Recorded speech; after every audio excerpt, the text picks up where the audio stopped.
Welcome to lecture number 6। ચાલો આપણે શું શું જોયું અત્યાર સુધી જોવો તો એક તો કુલમનો બળ જોયો, કુલમના બળના એમસીક્યુ જોયા, ત્યારબાદ આપણે વિદ્યુત ક્ષેત્રની ચર્ચા શરૂઆત કરી હતી કે વિદ્યુત ક્ષેત્ર એટલે શું। ચાલો વિદ્યુત ક્ષેત્રની ચર્ચા કરી આગળ જઈએ એ પહેલાં આપણે વિદ્યુત ભારોનું સતત વિતરણ શું જોવાનું છે। વિદ્યુત દેખાય છે ને, ભારોનું સતત વિતરણ શું કહેવાય એને? Continuous distribution of charges. શું કહેવાય? Continuous distribution of charges. English શબ્દ છે સર, અમારે ઇંગ્લિશ સાથે લેવા દેવા નથી। ચાલો એના ત્રણ પ્રકાર છે। કેટલા પ્રકાર છે? ત્રણ પ્રકાર। પહેલું વિદ્યુત ભારોનું સતત વિતરણ એટલે શું? સાહેબ વ્યાખ્યા તો તમે આપી નહીં, ડાયરેક્ટ તમે જવા દીધું। ચલો વિદ્યુત ભારનું સતત વિતરણ એટલે શું? અત્યાર સુધી આપણે બે બિંદુવત વિદ્યુત ભાર જોયા હતા, ક્યાં એક જ જગ્યાએ હોય। હવે કેવા વિદ્યુત ભારની વાત કરીએ છીએ? ધારો કે આ પેન છે, આ પેનને હું વિદ્યુત ભારિત કરું તો શું થશે? આખા સળીઓ ગણી લ્યો તો આખા સળિયામાં શું થશે? વિદ્યુત ભાર ગોઠવાશે। સુવાહક હોય તોની વાત છે, અવાહક હોય તો ગોઠવાવાના નથી। તો આખા સળિયામાં ગોઠવાય છે તો જુઓ જો એક લાઇનમાં ગોઠવાના તો એને શું કહેવાય? રેખીય વિદ્યુત ભાર વિતરણ। તો એ જ બસ વિદ્યુત ભારનું વિતરણ એટલે શું? એ જ તો રેખીય વિતરણ। ચાલો રેખીય વિતરણ એટલે શું? એલ લંબાઈના ધારો કે કોઈ એક સળિયા ઉપર થતા હોય એને શું કહેશું આપણે? રેખીય વિતરણ। સાહેબ આવી રીતે ને વ્યાખ્યા લખાવડાવો। ચાલો શું કહીએ આપણે? એકમ લંબાઈમાં રહેલ વિદ્યુત ભારને શું કહીએ છીએ આપણે? વિદ્યુત ભારની રેખીય ઘનતા કહે છે। શું કહેવાય? રેખીય ઘનતા કહે છે। આપણે રેખીય વિતરણને રેખીય ઘનતા તરીકે જ ઓળખશું। કોની રેખીય ઘનતા? તો વિદ્યુત ભારની રેખીય ઘનતા, એને શું કહેશું આપણે? લેમડા। આ જ નામથી આપણે એને ઓળખશું। ચાલો લેમડા એટલે શું કીધું? એકમ લંબાઈમાં, એકમ લંબાઈ એટલે છેદમાં, તો ક્યુ બાય એલ એને શું કહેશું આપણે? રેખીય વિદ્યુત ભાર ઘનતા કહેવાય। શું કહેવાય? રેખીય વિદ્યુત ભાર ઘનતા। ચાલો ભાગ પાડી દઈએ આપણે। ચાલો અહીંયા એનો એકમ શું થશે? જુઓ તો એકમ વિદ્યુત ભારનો એકમ શું? કુલમ છેદમાં મીટર, કુલમ પર મીટર સ્ક્વેર। પારિમાણિક સૂત્ર શું થશે? લખાવડાવો। કુલમનું પારિમાણિક સૂત્ર A1 T1, આપણે લંબાઈનું પારિમાણિક સૂત્ર છેદમાં છે તો L-1 આ રીતના થશે ને। ચાલો ત્યારબાદ આ લંબાઈની વાત થઈ। ધારો કે કોઈ એક ગોળાકાર વસ્તુ છે અથવા આ વસ્તુ છે, ધારો કે એક વસ્તુ છે તો આને શું હશે? ક્ષેત્રફળ હશે ને આખું। શું હશે? કોઈન છે તો કોઈનને શું હોય? ક્ષેત્રફળ હોય। તો બીજી વ્યાખ્યા આપણે જોવાની છે વિદ્યુત ભારની પૃષ્ઠ ઘનતા। પૃષ્ઠ ઘનતા એટલે પૃષ્ઠને ક્ષેત્રફળ જ કયો છો ને? પૃષ્ઠને શું કયો છો? પૃષ્ઠને શું કયો છો? ક્ષેત્રફળ જ કયો છો ને। તો પૃષ્ઠ ઘનતા એને આપણે કહેશું સિગ્મા કહેશું। વ્યાખ્યામાં કાંઈ ફેરફાર નહીં આવે। અહીંયા એકમ લંબાઈ છે તો અહીંયા શું લખી દઉં? એકમ પૃષ્ઠ અથવા ક્ષેત્રફળ દીઠ વિદ્યુત ભારની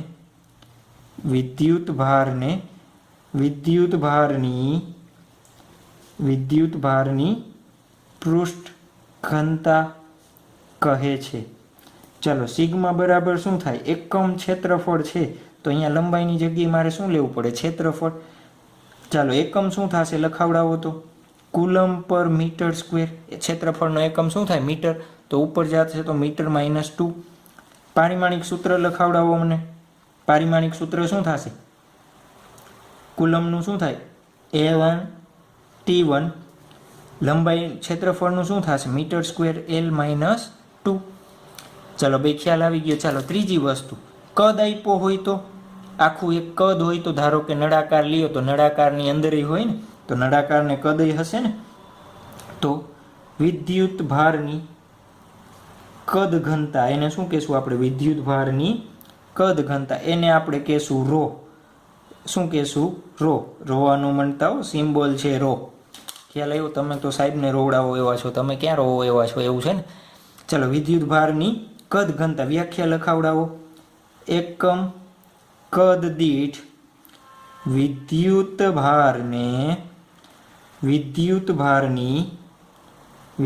ભારની કદ ઘનતા કહે છે. બધી વ્યાખ્યા સરખી જ છે, એમાં કાંઈ અલગ. આ બુક તમારી કોઈ બુકમાં જોશો તો બહુ કંઈક સંકલન લીધું છે ને વિકલન લીધું છે, એ આપણે કાંઈ જરૂર છે? આપણે આટલી વસ્તુની જરૂર છે. આપણે આટલું યાદ રાખશું, એ કાંઈ યાદ રાખવું નથી. આપણે કોન્સેપ્ટથી મતલબ છે ને, તો કોન્સેપ્ટ આ જ છે. તો રો બરાબર ક્યુ બાય વી. વી એટલે કદ. ચાલો, એકમ લખાવડાવો. એકમ લખાવડાવો. શું થશે? Coulomb metre minus cube. પારિમાણિક સૂત્ર શું થશે? લખાવડાવો. A1 T1 L-3 ATL. ATL બધાનું ATL. પહેલામાં 1, બીજામાં 2 અને આમાં 3, પણ બધાય કેવા? માઇનસ. પારિમાણિક સૂત્ર યાદ રાખવું હોય તો આ રીતના તમે રાખી શકો ને. ચાલો, આવડી જશે. આવડી જ જાય ને. આમાં ક્યાં કાંઈ અઘરી વસ્તુ છે? ચાલો, આવડી જતું હોય તમને તો આપણે આગળ એક MCQ લઈએ. શું લઈ લઈએ? MCQ. MCQ કરતાં તમે એક ખાસ યાદ રાખવું હોય તો એ સૂત્ર તમે યાદ રાખી લેજો. એ સૂત્ર યાદ રાખશો તો એના ઉપરથી બીજા ઘણા બધા MCQ બની જશે. ચાલો, શું છે MCQ? અત્યારે હું MCQ તરીકે લખું છું. શું લખું છું? MCQ. આખો લેક્ચર આજે વિદ્યુત ભારોના સતત વિતરણ, અલગ અલગ આકાર હોય, અલગ અલગ કદ હોય, તો એની ઉપર વિદ્યુત ભાર કેવી રીતે વિતરિત થાય એના આપણે સૂત્રો મેળવવાના છે. ચાલો, એક શું આપ્યું? એક સુરેખ વાહક તારની લંબાઈ L છે. એક સુરેખ વાહક તારની લંબાઈ L છે, કેપિટલ L. હો. ચાલો, તો બીજું શું? તેના પર Q જેટલો વિદ્યુત ભાર સમાન રીતે વિતરિત થયેલો છે. તેના પર Q જેટલો વિદ્યુત ભાર સમાન રીતે વિતરિત થયેલ છે. તારથી અક્ષ પરના તારની દેખાય છે ને, અક્ષ પરના કોઈ એક છેડાથી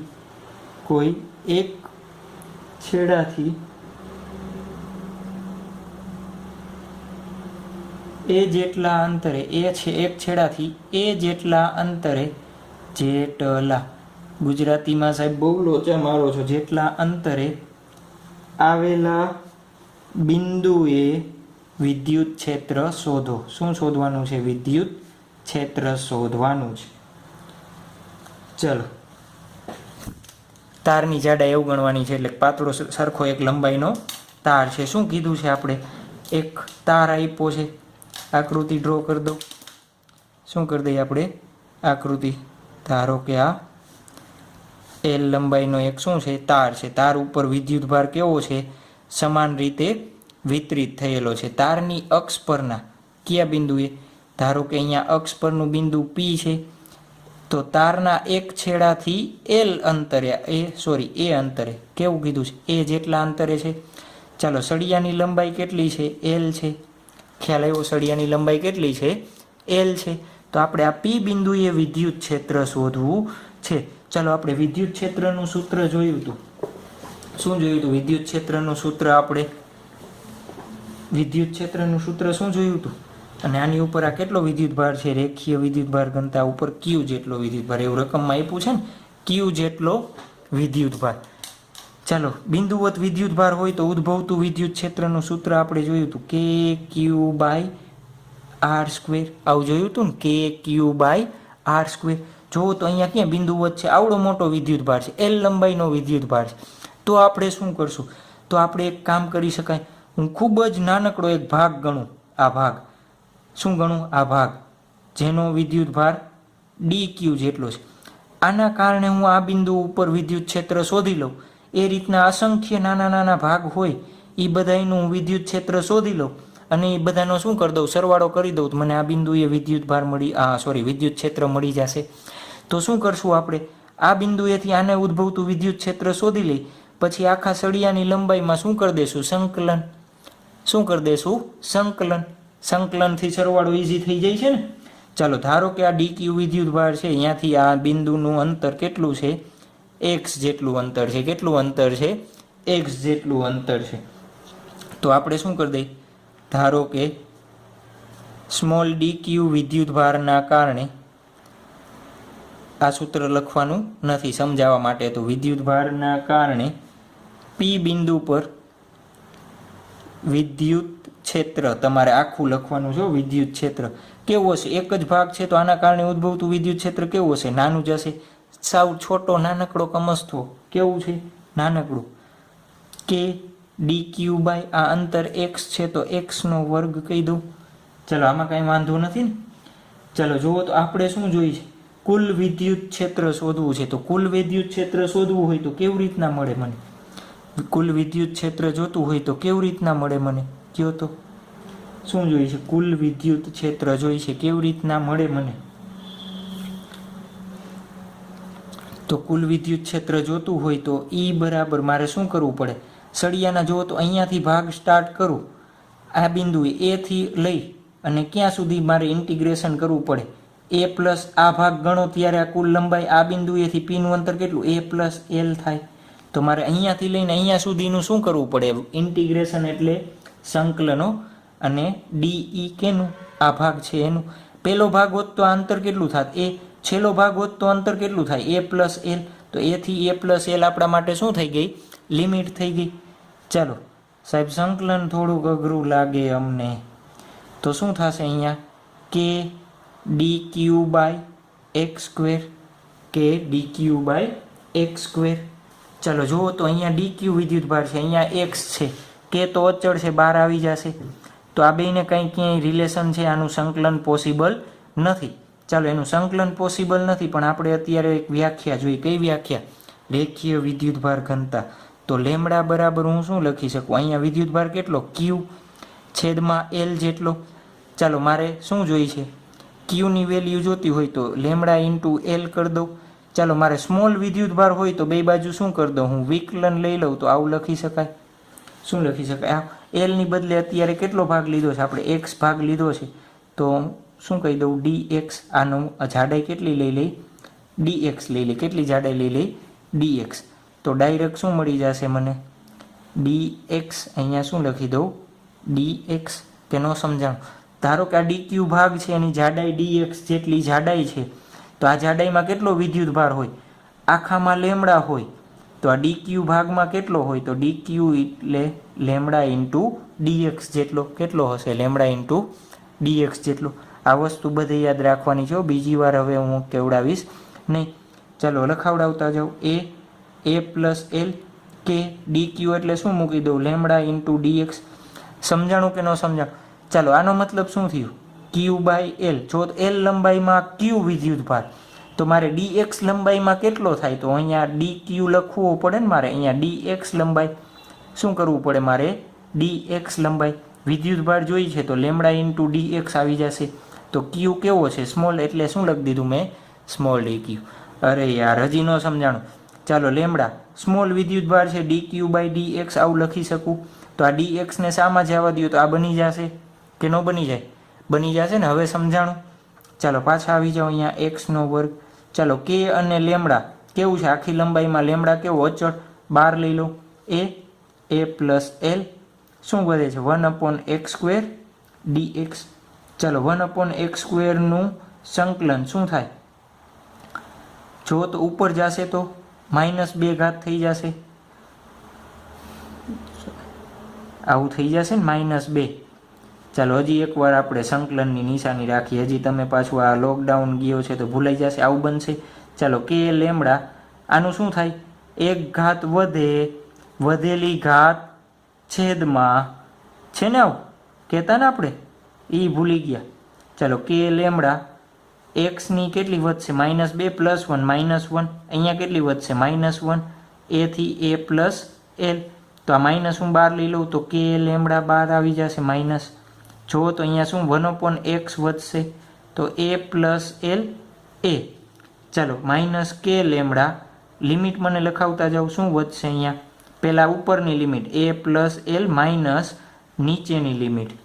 ખ્યાલ છે ને કે નથી યાદ? ચાલો આ માઇનસને હું અંદર આપી દઉં તો કે લેમડા શું વધશે આ માઇનસ થઈ જશે આ પ્લસ થઈ જશે તો 1/a ને હું પહેલાં લખું માઇનસ 1/a પ્લસ એલ.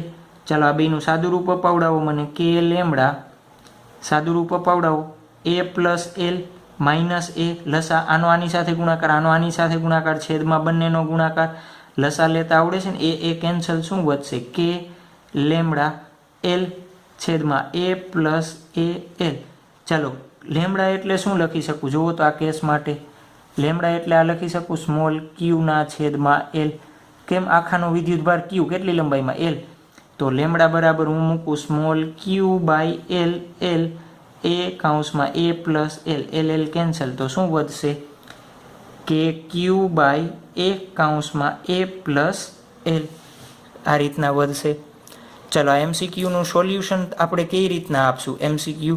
ચાલો આના પછીનો એક એમસીક્યુ લખો તો એક 5 મીટર લંબાઈના તાર પર 5 મીટર લંબાઈના એક તાર પર 5 માઇક્રોકુલમ્બ જેટલો વિદ્યુતભાર શું લખાવડાવું છું 5 મીટર એમસીક્યુ આના પછીનો નંબર 2 આનો ઉપયોગ કેવી રીતના કરવાનો 5 મીટર લંબાઈના તાર પર 5 માઇક્રોકુલમ્બ જેટલો વિદ્યુતભાર સતત રીતે પથરાયેલો છે તો તારના એક છેડાથી 2 મીટર અંતરે આવેલા એક બિંદુ P પર ઉદ્ભવતું વિદ્યુત ક્ષેત્ર શોધો. તો ક્યાં સૂત્રથી શોધશો ડાયરેક્ટ આ છે ને આ જ વસ્તુ તો direct K Q by A કાઉન્સ પ્લસ એલ એ આ સૂત્રમાં તમે શું કરી દેશો આ બધી કિંમત મૂકી દેશો એટલે શું મળી જશે તમને આન્સર આવી જશે. ચાલો આવડી જશે આનો ઉપયોગ કરતા આવડી જશે ને.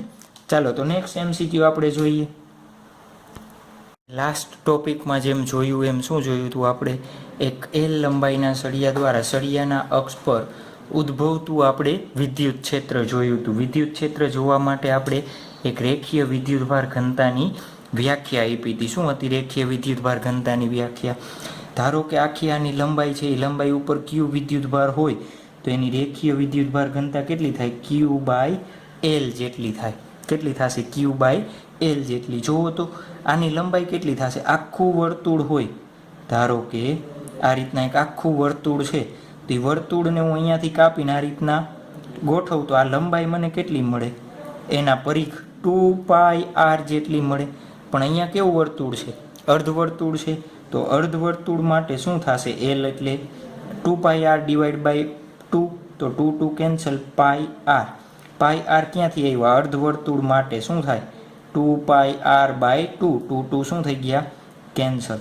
તો આની રેખીય વિદ્યુતભાર ઘનતા કેટલી છે લેમડા છે. ચાલો આપણે શું કીધું છે આર ત્રિજ્યાના એટલે અહીંયાથી આ છેડાનું અંતર કેટલું થશે આર થશે. આર ત્રિજ્યાના અર્ધવર્તુળાકાર રિંગ આકૃતિમાં દર્શાવી છે એમાં સતત વિદ્યુતભાર વિતરણ થયેલ છે તો કેન્દ્ર ઓ પર ઉદ્ભવતું આપણે પરિણામી વિદ્યુત ક્ષેત્ર શોધવાનું છે. ચલો અહીંયા ઓ પર ઉદ્ભવતું પરિણામી વિદ્યુત ક્ષેત્ર આપણે શોધવું છે તો કેવી રીતના મળશે તો આપણે શું કરશું નાનકડો ખંડ વિચારશું પહેલાં ઓને ઉપર લખી નાખું. કેમ ઉપર લખું છું પછી આપણે જોશું એનું કારણ. ચાલો ઓ અહીંયા લખી દઉં છું. ચાલો હવે આપણે શું કરવું છે જોવો તો કેવી રીતે કરીએ છીએ આપણે એક નાનકડો વિદ્યુતભાર ખંડ ધારો છો કેવી રીતના ધારો કે હું નાનકડો વિદ્યુતભાર ખંડ અહીંયા ધારું અહીંયાથી આર અંતરે ઉદ્ભવતું વિદ્યુત ક્ષેત્ર અહીંયા ઓ પર શોધું પછી બીજો એક અહીંયા ધારું ત્રીજો ધારું ચોથો ધારું એ રીતના અહીંયા સુધી આવું નાનકડા વિદ્યુતભાર ખંડ ધારું અને એ બધાનો શું કરી દઉં સરવાળો કરી દઉં તો મને મળી જશે. ચાલો સરવાળો જુઓ તો ક્યાંથી કરો છો અહીંયા ખંડ ધારું તો અહીંયા ઓ સાથે બનાવેલો ખૂણો કેટલો 0 ધારો કે અહીંયા ધારું એક્ઝેક્ટ અહીંયા તો અહીંયાથી અહીંયા ઓ સાથે બનાવેલો ખૂણો કેટલો 90 અને અહીંયા ધારો તો બનાવેલો ખૂણો કેટલો થશે 180. તો જુઓ તો આપણે 0 થી લઈને 180 સુધી વિદ્યુત ક્ષેત્ર શોધવું છે ને સંકલન કરવા માટે કહું છું કેના માટે સંકલન કરવું પડશે ને. ચાલો હું એક વસ્તુ ધારી લઉં છું ધારો કે નાનકડો એક ખંડ ધાર્યો છે, આપણે શું કર્યો, ડીક્યુ જેટલો અને ડીએલ લંબાઈનો એક વિદ્યુત ભારિત ખંડ ધારીએ છીએ. યાદ છે ને આ ચર્ચા? ચાલો, ડીક્યુ લંબાઈના ખંડના કારણે આ ખંડ આ બે જોડતી રેખામાં આ રીતના હશે, હોય ને, એના કારણે ઓ પર ઉદ્ભવતું બિંદુ વિદ્યુત ક્ષેત્ર કઈ દિશામાં હશે? આ રીતના. એને સ્મોલ ડીઈ નામ આપું. ડીક્યુ ખંડ છે તો ધારો કે આ ખૂણા કહી દઉં થીટા ખૂણે. ક્યાંથી? આ અક્ષને આપણે કહી દઈએ રેફરન્સ માટે. કેના માટે? સાપેક્ષ માટે. રેફરન્સથી થીટા ખૂણે એક ખંડ ધાર્યો છે. એનો કમ્પોનન્ટ શું છે? ડીઈ. તો આપણે શું શોધવું છે? વિદ્યુત ક્ષેત્ર શોધવું છે ને, તો હું અહીંયા લખી દઉં વિદ્યુત ભાર, ડીક્યુ વિદ્યુત ભાર રીત ખંડ, એની લંબાઈ કેટલી છે? ડીએલ લંબાઈના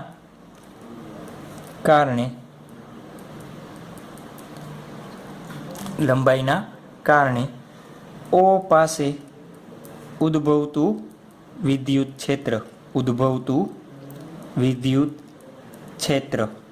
ડીઈ બરાબર શું થશે? જુઓ તો કે આનો વિદ્યુત ભાર કેટલો છે? ડી ક્યુ બાય બે વચ્ચેનું અંતર કેટલું? આ આર હોય તો જુઓ તો આ ત્રિજ્યા છે ને, આખી ચાપ મારે છે, તો આ બે વચ્ચેનું અંતર એ આર જ થશે. તો આર સ્ક્વેર લખી શકાય. આર સ્ક્વેર કે ન લખી શકાય? લખી શકાય. ચાલો જુઓ તો ડી ક્યુ, આ ડી ક્યુ વિદ્યુત ભાર છે, આપણે ખબર છે સતત રીતે વિદ્યુત ભારિત થયેલું છે.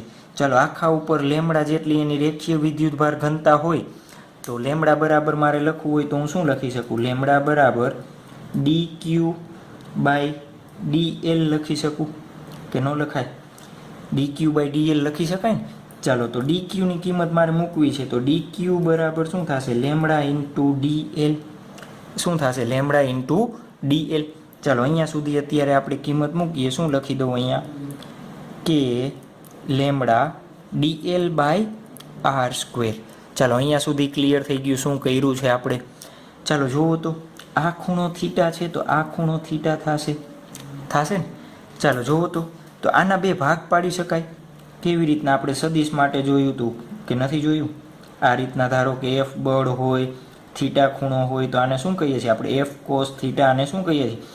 એફ સાઇન થીટા કહીએ છીએ ને. શું કહીએ છીએ? એફ સાઇન થીટા કહીએ છીએ. ચાલો જુઓ તો અહીંયા એક ખંડ આ રીતના અને એક આ રીતના જશે. બે ભાગ પડશે ને. જોવો જોઈએ, થીટા જેને અડેલો હોય એને હું શું કહું? Cos theta. તો આ મારા માટે ડીઈ કોસ થીટા થઈ જશે. અને આ શું થશે મારા માટે? ડીઈ સાઇન થીટા થશે. ખ્યાલ આવે છે? આ બે ભાગ પાડ્યા. ચાલો, એક બીજો આ ખંડ છે એ જ રીતના અહીંયાથી હું થીટા ખૂણે, કેટલા થીટા ખૂણે છે ને, થીટા જ ખૂણે પાછો એક ડીક્યુ ખંડ વિચારો તો, અને એની લંબાઈ કેટલી રાખશું? ડીએલ. ખૂણો કેટલો રાખ્યો છે આપણે બે વચ્ચેનો? આ ખૂણો કેટલો રાખશું? થીટા જેટલો જ. અહીંયા થીટા છે તો અહીંયા થીટા જ ખૂણો રાખી. ચાલો, એના કારણે ઉદ્ભવતું વિદ્યુત ક્ષેત્ર જુઓ તો કઈ દિશામાં હશે? બેને જોડતી રેખાના આ દિશામાં હશે કે ન હોય? ચાલો, આ ખૂણો થીટા છે તો આ ખૂણો કેટલો થશે? થીટા. તો પાછા એના બે ભાગ પાડો. આના કારણે ઉદ્ભવતું વિદ્યુત ક્ષેત્ર આટલું જ હશે ને, નાનકડું છે. ચાલો, પાછા આના બે ભાગ પાડો તો પાછો એક ડીઈ સાઇન થીટા ક્યાં આવશે? નીચે. કેમ? આને અડેલો નથી એટલા માટે. અને આ દિશામાં શું આવશે? DE cos theta. આ વસ્તુને હું અહીંયા અલગ આકૃતિ ડ્રો કરું છું. ચાલો, આ ઓ બિંદુ છે. ઓ બિંદુ ઉપર લાગતા બળ એક ડીઈ કોસ થીટા. આ કેના કારણે છે? આ ડીક્યુના કારણે. આ સાઈડ ડીઈ કોસ થીટા છે એ કેના કારણે છે? આ ખંડના કારણે છે. અને નીચે DE sine theta. DE sine theta વધશે.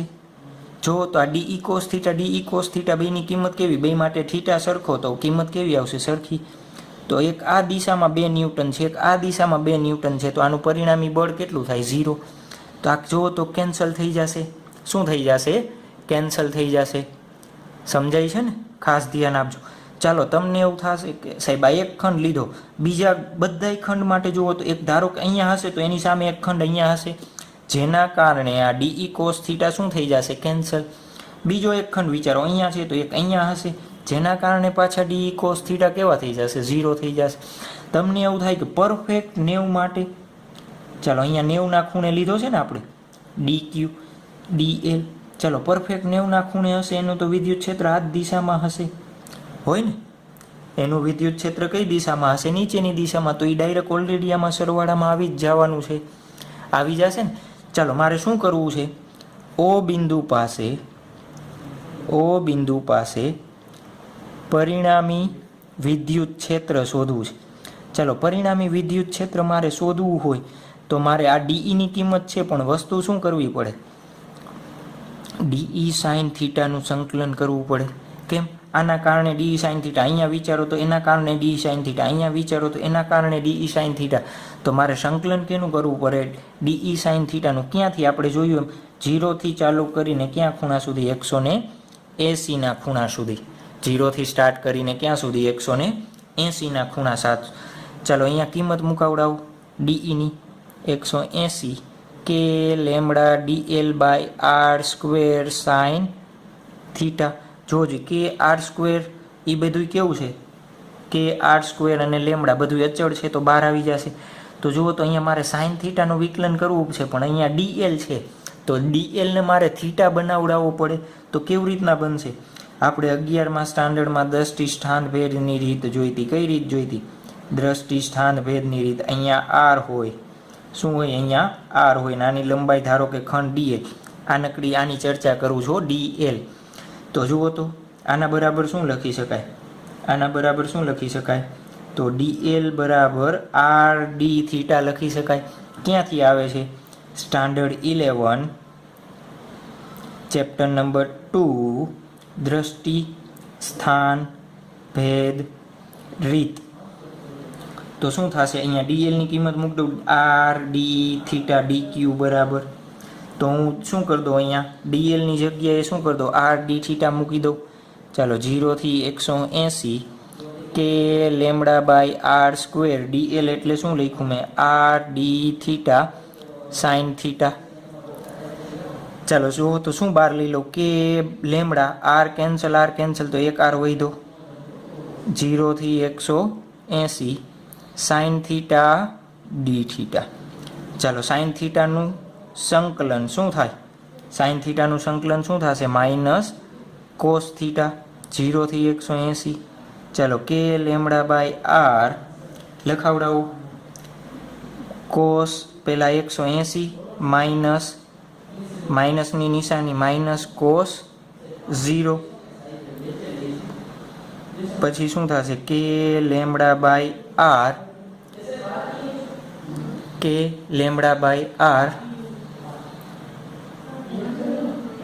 તો શું થશે? માઇનસ કોસ 180ની કિંમત -1, કોસ 0ની કિંમત +0. તો આ માઇનસ શું થઈ ગયું? 1 +1. અને કોસ 0 અહીંયા 1 થશે ને? માઇનસ કોસ 0 1, તો 1 + 1. જો તો શું થશે? 2 કે લેમડા બાય આર. ચાલો લેમડા એટલે શું લખી શકાય? મેં આપણને કીધું હતું કેના માટે? અર્ધવર્તુળ માટે. શું થશે? તો લેમડાની કિંમત હું મૂકું 2 કે ક્યુ પાઈ આર. એટલે અહીંયા કેપિટલ આર ત્રિજ્યા છે, તો અહીંયા કેપિટલ આર કરી દેજો. તો પાઈ આર હતો, આ એક આર હતો, પાઈ આર સ્ક્વેર. તો આપણને મળી ગયું પરિણામી વિદ્યુત ક્ષેત્ર. આવડી જાય આ રીતના, ગમે એના માટે શોધવાનું કહીએ તો આવડી જાય ને. તો બસ આ જ વસ્તુ આપણે કરવાની છે.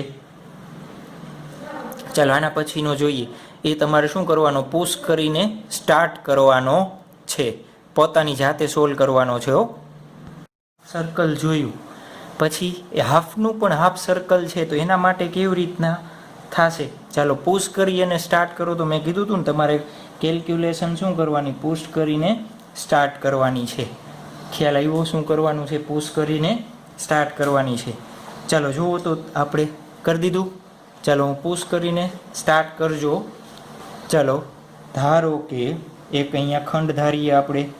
DQ વિદ્યુતભાર અને DL લંબાઈનો શું કરેલો છે? એક ખંડ ધારેલો છે.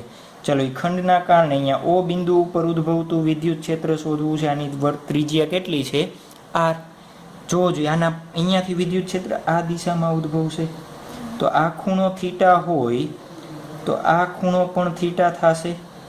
તો પાછા આના બે ભાગ પડશે કે નહીં પડે? તો શું ભાગ પડશે? જુઓ તો DE cos થીટા અને DE sine theta, DE cos theta અને ડીઈ સાઇન થીટા. ખ્યાલ આવ્યો? આ જ રીતના લાસ્ટ લેક્ચરમાં ભાગ પાડ્યા. હવે વિચારો તો લાસ્ટ એક્ઝામ્પલમાં ડીઈ કોસ થીટા રહ્યું એ કેન્સલ થઈ જતો તો. કેમ?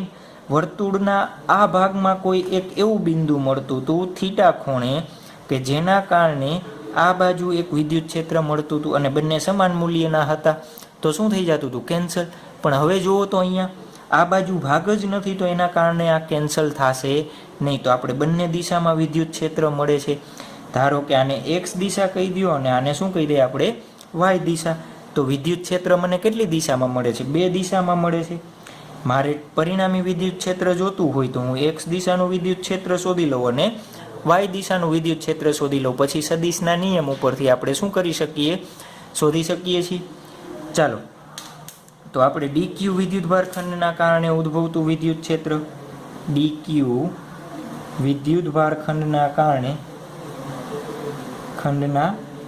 કારણે ઉદ્ભવતું વિદ્યુત ક્ષેત્ર ડીઈ બરાબર શું થશે? કે ડીક્યુ બાય આર સ્ક્વેર. ચાલો, ડીક્યુ એટલે શું મૂકું? લેમડા, પછી બીજું શું મૂકું? ડીએલ છેદમાં આર સ્ક્વેર. ચાલો, લેમડા ડીએલની કિંમત આપણે આગળ જોઈ. આગળના એક્ઝામ્પલમાં શું હતી? ડીએલની કિંમત આર ડી થીટા હતી. તો આર ડી થીટા લખી દઉં તો શું વધશે? K lambda R D theta. આ તો આગળના એક્ઝામ્પલની ચર્ચા છે, એટલે સ્પીડમાં ભગાવી દીધું છે મેં. ચાલો, હવે વાત રહી જોવો જોઈએ એક્સ દિશા અને વાય દિશા. તો હું અહીંયા લખી દઉં ડીક્યુ ખંડના કારણે એક્સ દિશામાં, એક્સ લખેલો છો, ઉદ્ભવતું વિદ્યુત ક્ષેત્ર, ઉદ્ભવતું પરિણામી વિદ્યુત ક્ષેત્ર શું થશે? કઈ દિશામાં? એક્સ દિશામાં. DE cos theta. જુઓ તો એક્સ દિશામાં કયો ઘટક છે? ડીઈ કોસ થીટા છે. તો મારે સંકલન કેનું કરવું પડે? ડીઈ કોસ થીટા ક્યાંથી? 0 ડિગ્રીથી સ્ટાર્ટ કરીને ક્યાં સુધી?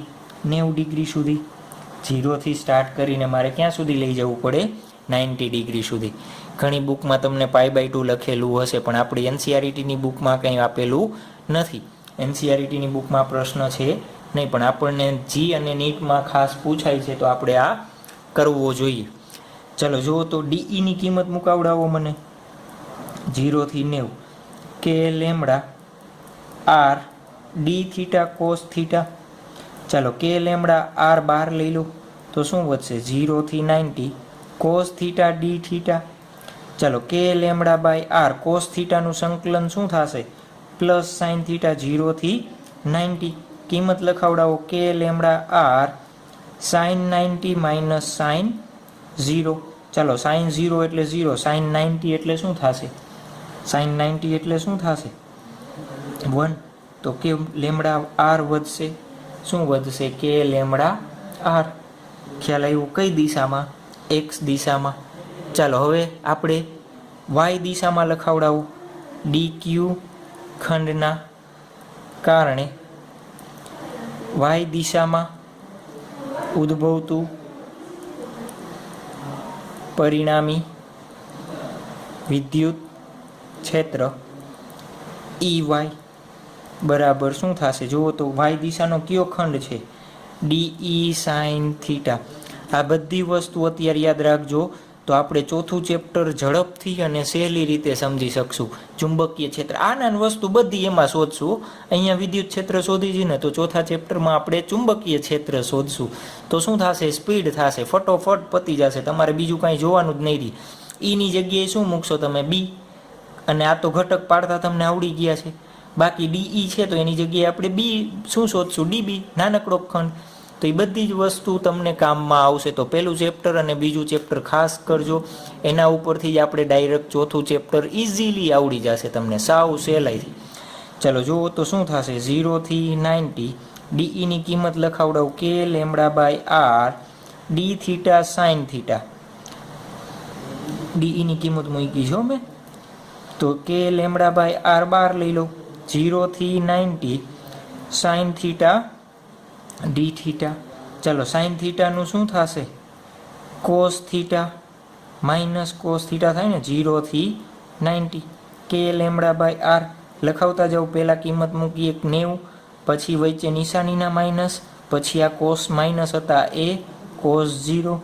ચાલો કે લેમડા બાય આર, આની કિંમત 0, કોસ 0ની કિંમત 1, માઇનસ માઇનસ પ્લસ 1, તો પ્લસ 1 આની સાથે ગુણાવડાવો તો આ થશે EY. જુઓ તો અહીંયા બંને કેવા મળે છે? સરખા. ચાલો એક આપણે સદિશમાં જોયું હતું. ધારો કે આ સદિશ R છે, કેમાંથી? A સદિશ અને B સદિશમાંથી બને છે આ રીતના. x અને y ઘટક કહી દો. તો ચાલો R સદિશ જોતો હોય તો આપણે શું કરતા? અંડરરૂટમાં a² પ્લસ b² આ રીતના કરતા. તો મેં x દિશા અને y દિશાના ઘટક શોધ્યા છે. મારે પરિણામી વિદ્યુત ક્ષેત્ર જોતું હોય, O બિંદુ પાસે પરિણામી વિદ્યુત ક્ષેત્ર શું થશે? લખાવડાવો તો E બરાબર વર્ગમૂળમાં EX² પ્લસ EY² લખી શકું. ચાલો જુઓ તો EX એટલે શું છે? કિંમત લખાવડાવો કે લેમડા બાય આર આખાનો સ્ક્વેર પ્લસ EY એટલે કે લેમડા બાય આર આખાનો સ્ક્વેર. તો શું લખી શકાય? બેનો સરવાળો કે લેમડા બાય આર આખાનો સ્ક્વેર, વર્ગમૂળ લઈ લ્યો તો વર્ગમૂળમાં 2 કે લેમડા બાય આર. ચાલો કે લેમડાની કિંમત મૂકો. લેમડાની કિંમત શું થશે? આના માટે લેમડા બનાવડાવો મને જલ્દી. ચાલો ફટોફટ ટોપિક પૂરો થાય. લેમડા ક્યુના છેદમાં L. જો આખું સર્કલ હોય તો L આવે 2πr, અર્ધવર્તુળ હોય તો πr, અને એનોય ભાગ હોય તો πr/2. તો 2πr/2. તો 2 ક્યાં વહી જશે? ઉપર 2q/r. તો હું અહીંયા લખી દઉં. લેમડા એટલે શું મૂકીશ? 2q/r² એટલે શું મળશે? હું અહીંયા લખી દઉં છું 2√2 kq/πr². તો આ થઈ ગયું આપણા માટે કેનું સૂત્ર? હાફનું પણ હાફ સર્કલ એના માટેનું. આને શું કહેવાય? 1/3 કહેવાય ને, કે 1/4 કહેવાય? 1/4 કહેવાય. વો સર્કલના કેટલા 4 સરખા ભાગ પાડો ને, 1/4 સર્કલનું આપણે શોધેલું છે. ચાલો આવડી જશે ને. તો આના પછીનું પાછું એક આપણે સ્ટાન્ડર્ડ ફોર્મ બનાવવું છે. એના માટે તમારે શોધવાનું છે. ત્યારબાદ આપણે એક સ્ટાન્ડર્ડ ફોર્મ જોવું છે. સ્ટાન્ડર્ડ એટલે એક સૂત્ર બનાવી નાખી. તો આ અર્ધવર્તુળ માટે કે હાફ 1/4 માટે એક પૂરું સર્કલ હોય તો એના માટે એના કેન્દ્ર ઉપર ઉદ્ભવતું વિદ્યુત ક્ષેત્ર શોધવું હોય તો અલગ અલગ તમારે સૂત્રો યાદ રાખવા નહીં. એના માટે શું કરીએ કે આપણે સ્ટાન્ડર્ડ ફોર્મ બનાવી દઈએ. શું કરી દઈએ? એક સ્ટાન્ડર્ડ ફોર્મ બનાવી દઈએ. ચાલો શું આપેલું છે? આપણને આપેલું છે અહીંયા O પાસે આપણે શું શોધવું છે? પરિણામી વિદ્યુત ક્ષેત્ર શોધવું છે. સ્ટાન્ડર્ડ ફોર્મ બનાવી છે. હું ડાયરેક્ટ તમને સવાલ આપી શકું, ડાયરેક્ટ જવાબ કહી શકું કે આ સૂત્ર આવે ગોખી લેજો, પણ મેથડ સમજશો તો આગળનો જે MCQ હશે કે એક્ઝામ્પલ કયો એક તમને સોલ્વ કરવામાં હેલ્પ થશે. ચાલો આલ્ફા જુઓ તો આ બાજુ અને આ બાજુ વચ્ચેનો ખૂણો આપણને આલ્ફા આપ્યો છે. આ વચ્ચેની લાઈન છે એ તમને શું દર્શાવે? મેં એના 2 ભાગ પાડેલા છે. ચાલો મારે લિમિટ કેટલી લઈશ? આખો ખૂણો આલ્ફા છે તો હું અહીંયાથી -α/2 થી શરૂ કરી કે નહીં, આપણને ખબર સંકલન કરવું પડે ને, +α/2. જોતા બેનો તફાવત કેટલો થશે? આલ્ફા થઈ જશે. α/2 અહીંયાથી 0 આવતા α/2 ચાલવું પડે, અહીંયાથી અહીંયા α/2 ચાલવું પડે. તો ટોટલ કેટલો મળી જશે? મને આલ્ફા ખૂણો મળી જશે. તો હું લિમિટ કેટલી લઈશ? -α/2 થી α/2 જેટલી લિમિટ લઈશ. ચાલો ધારો કે એક DQ વિદ્યુતભારિત ખંડ છે, DL જેટલી એની લંબાઈ છે. એના કારણે અહીંયા O બિંદુ પાસે ઉદ્ભવતું આપણે વિદ્યુત ક્ષેત્ર શોધીએ છીએ ને. ચાલો મેં વચ્ચેથી ભાગ કેમ પાડ્યો છે? જુઓ તો અત્યારે હું અહીંયા થીટા ખૂણો ધારી શકું. કેમ? એ અહીંયા બિંદુએ લંબ છે નહીં, તો આ લંબ મેં બનાવ્યો તો હું આ ખૂણો થીટા ધારી લઉં. ખ્યાલ આવ્યો? આ ખૂણો કેમ થીટા ધાર્યો છે? મારે થીટા ધારવો હોય તો આ બાજુ જોઈ તો હું આ ખૂણો થીટા લઉં ને તો મને મળશે. બીજી એક વસ્તુ કરી શકો. ધારો કે તમે આ ખૂણો થીટા ધારો તો તમારે શું કરવાનું? અહીંયાથી આમ જવાનું, અહીંયા આમ જવાનું, આ ખૂણો તમને થીટા મળે. પણ એ કેસ કેવો થઈ જશે? અઘરો થઈ જશે. તો એ આપણે કરાય નહીં. આપણને તો સહેલું જ આવડે છે ને. ચાલો તો જુઓ તો આ બિંદુવત વિદ્યુતભારના કારણે DE આ દિશામાં મળશે. તો આ સીધી લાઈન જુઓ તો આ થીટા હોય તો આ ખૂણો થીટા થશે. ચાલો આના 2 ભાગ પડશે. કયા ભાગ? જુઓ તો એક આ થીટા આડેલો છે ડીઈ કોસ થીટા, અને આ બાજુનો ભાગ શું થશે ડીઈ સાઇન થીટા. ચાલો એ જ રીતના ડી ક્યુ જેટલો વિદ્યુતભાર છે એવો જ બીજો કોઈ અહીંયા વિદ્યુતભાર હશે, D Q by D L લઈ લો. ધારો કે તમે એને અહીંયાથી આ રીતના જોડો છો, કેટલા ખૂણે થીટા ખૂણે, જો કેટલા ખૂણે થીટા ખૂણે. ચાલો થીટા ખૂણે તમે જોડો છો તો એના કારણે ઉદ્ભવતું વિદ્યુત ક્ષેત્ર ધારો કે આ રીતના મળશે, આ થીટા થશે. આ જુઓ તો આ દિશામાં મને એનો ભાગ મળશે ડીઈ સાઇન થીટા, અને આ દિશામાં જ મને શું મળશે ડીઈ કોસ થીટા. તો જુઓ તો ડીઈ સાઇન થીટા પરસ્પર વિરુદ્ધ દિશામાં, તો શું થઈ જશે કેન્સલ આઉટ થઈ જશે. તો મારે ઓ બિંદુ પાસે પરિણામી વિદ્યુત ક્ષેત્ર જોતું હોય, ઓ બિંદુ પાસે પરિણામી વિદ્યુત ક્ષેત્ર, તો શું થશે જુઓ તો ઈ મારે જોઈ છે તો શું કરવું પડે, મારે ડીઈ કોસ થીટાનું સંકલન કરવું પડે ને. કેમ આ એક જ વધે છે, આ બે કેવા થઈ જશે કેન્સલ આઉટ. ક્યાંથી તો માઇનસ આલ્ફા બાય 2થી શરૂ કરીને પ્લસ આલ્ફા બાય 2. આ લિમિટ કેમ લીધી સમજાણી, અહીંયાથી મેં ભાગ પાડી દીધો, આને માઇનસ આલ્ફા બાય 2 કહું છું, આને પ્લસ આલ્ફા બાય 2. આખો ખૂણો તો અલ્ટિમેટલી આલ્ફા જ રહેશે. ચાલો ડીઈની કિંમત આપણે આગળના એમસીક્યુમાં બનાવી એ જ રીતના K D Q by R square. D Q એટલે શું લખી દઉં K lambda R D theta by R square, R R cancel, K lambda by R D theta. ચાલો અહીંયા મૂકી દઉં માઇનસ આલ્ફા બાય 2થી plus alpha by 2 K lambda by R D theta cos theta. ચાલો જે વસ્તુ બહાર છે એ આપણને ખબર છે કે lambda by R, minus alpha by 2થી plus alpha by 2 cos theta D theta. ચલો K lambda by R cos થીટાનું સંકલન શું થશે પ્લસ સાઇન થીટા થાય. માઇનસ મારી જેમ ભૂતાવળમાં લખી નાખવાનું નહીં. Alpha by 2. ચાલો હવે કિંમત મુકાવડાવો. લિમિટ આપણને સંકલન ખૂબ સારી રીતે આવડે છે એવી આશા રાખીએ. પહેલાં ઉપરની કિંમત સાઇન આલ્ફા બાય 2, વચ્ચે minus sine minus alpha by 2. ચાલો સાઇનનો એક નિયમ છે, સાઇનને અંદર માઇનસ હોય તો માઇનસની શું કરી નાખે ઓમેટિંગ કરી નાખે. તો માઇનસ બહાર આવશે તો minus minus plus sine alpha by 2. ચાલો જુઓ તો આને શું લખી દઉં K lambda by R 2 sine alpha by 2 લખી દઉં. તો આ સૂત્રને હું વ્યવસ્થિત ગોઠવું તો 2 K lambda by R sine alpha by 2. તો આ શું થઈ ગયું જનરલ ફોર્મ્યુલા થઈ ગયું. ગમે એ પ્રકારનું તમને આપ્યું હોય તો તમે આનો ઉપયોગ કરી શકો. ચાલો આપણે પહેલો એમસીક્યુ જોયો, પહેલો ને બીજો અર્ધવર્તુળ માટે. ચાલો અર્ધવર્તુળ માટે જુઓ તો શરૂ ક્યાંથી થશે અર્ધવર્તુળ, આ રીતના હશે. તો આખો ખૂણો આલ્ફા લેવો પડે તો આલ્ફા બરાબર કેટલો થાય 180. કેના માટે અર્ધવર્તુળ માટે. ચાલો આલ્ફા 180 થશે, કિંમત મુકાવડાવો તો ઈ બરાબર 2 K lambda by R sine 180 by 2. તો 2 K lambda by R sine 180 by 2 એટલે સાઇન 90 બાય 2. તો સાઇન 90 જ વધશે ને, 90 બાય 2 તો થઈ ગયા. કે લેમડા બાય આર સાઇન 90 એટલે 1. ચલો 2 કે લેમડા એટલે શું મૂકી દઉં ક્યુ બાય અર્ધવર્તુળ છે એટલે પાઈ આર, અને આર હતો પાઈ આર સ્ક્વેર. આગળ જુઓ તો આ જ સૂત્ર મળતું હશે તમને, આગળ જોવો જોઈએ મળશે આ સૂત્ર કે નહીં મળે. ચાલો મળતું જોવું જોઈએ. પછી આપણે 1/4 ભાગ માટે જોયું હતું ને, એને શું કહેવાય ક્વાડ કયો છો, ક્વાડ સર્કલ 1/4 ભાગ.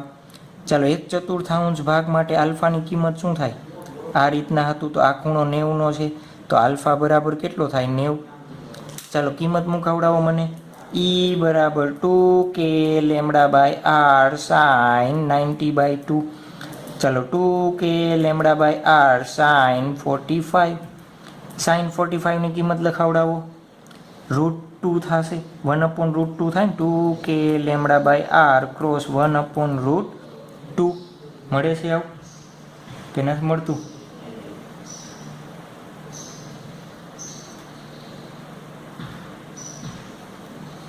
ચાલો લખાવડાવો શું થશે 2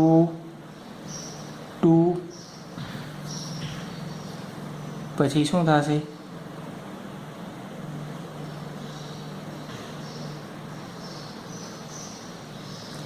આગળના એમસીક્યુમાં કાંઈ ભૂલ હશે જોઈ લઈએ આપણે. હમણાં આગળનો એમસીક્યુમાં કાંઈ ભૂલ હોય તો સુધરાવી દઉં. જો તો આ √2 તો અહીંયા √2 કે λ/r વધશે એ પરિણામી વિદ્યુત ક્ષેત્ર. ચાલો આગળનું એમસીક્યુ જુઓ તો એમાં કાંઈ ભૂલ છે. એમસીક્યુમાં જુઓ તો અહીંયા 2q મૂક્યો ને આપણે, kq 2q/ રેડી જ છે, કાંઈ ભૂલ નથી ને. √2 kq/πr². ચાલો અહીંયા √2 વધ્યો તો πr²/2 ઉપર ગયો તો કાંઈ ભૂલ નથી હો, સાચું જ છે, કાંઈ ભૂલ છે નહીં, સાચું જ છે ને.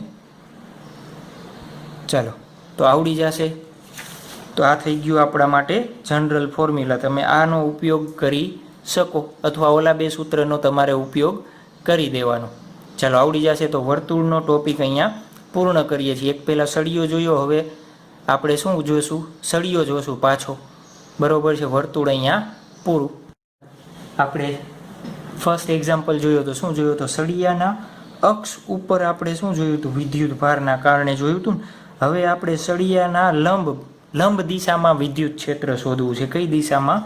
લંબ દિશામાં. આપણે પહેલો જ એમસીક્યુ શું જોયો? તો સળિયાની અક્ષ ઉપર અહીંયા પી બિંદુ હતું, અહીંયા આપણે વિદ્યુત ક્ષેત્ર શોધ્યું હતું. અત્યારે આપણે હવે સળિયાથી, અત્યારે હું મધ્યમાંથી નથી લેતો, મધ્યનો કેસ હોય તો સ્ટાન્ડર્ડ એક કેસ બનાવી નાખીએ. આપણે વર્તુળના કેમ 4-5 કેસ જોયા, એના કરતાં એક સ્ટાન્ડર્ડ કેસ શું કરી નાખીએ, સળિયા માટે જોઈ લઈએ, એટલે આપણને ડાયરેક્ટલી ખ્યાલ આવી જશે.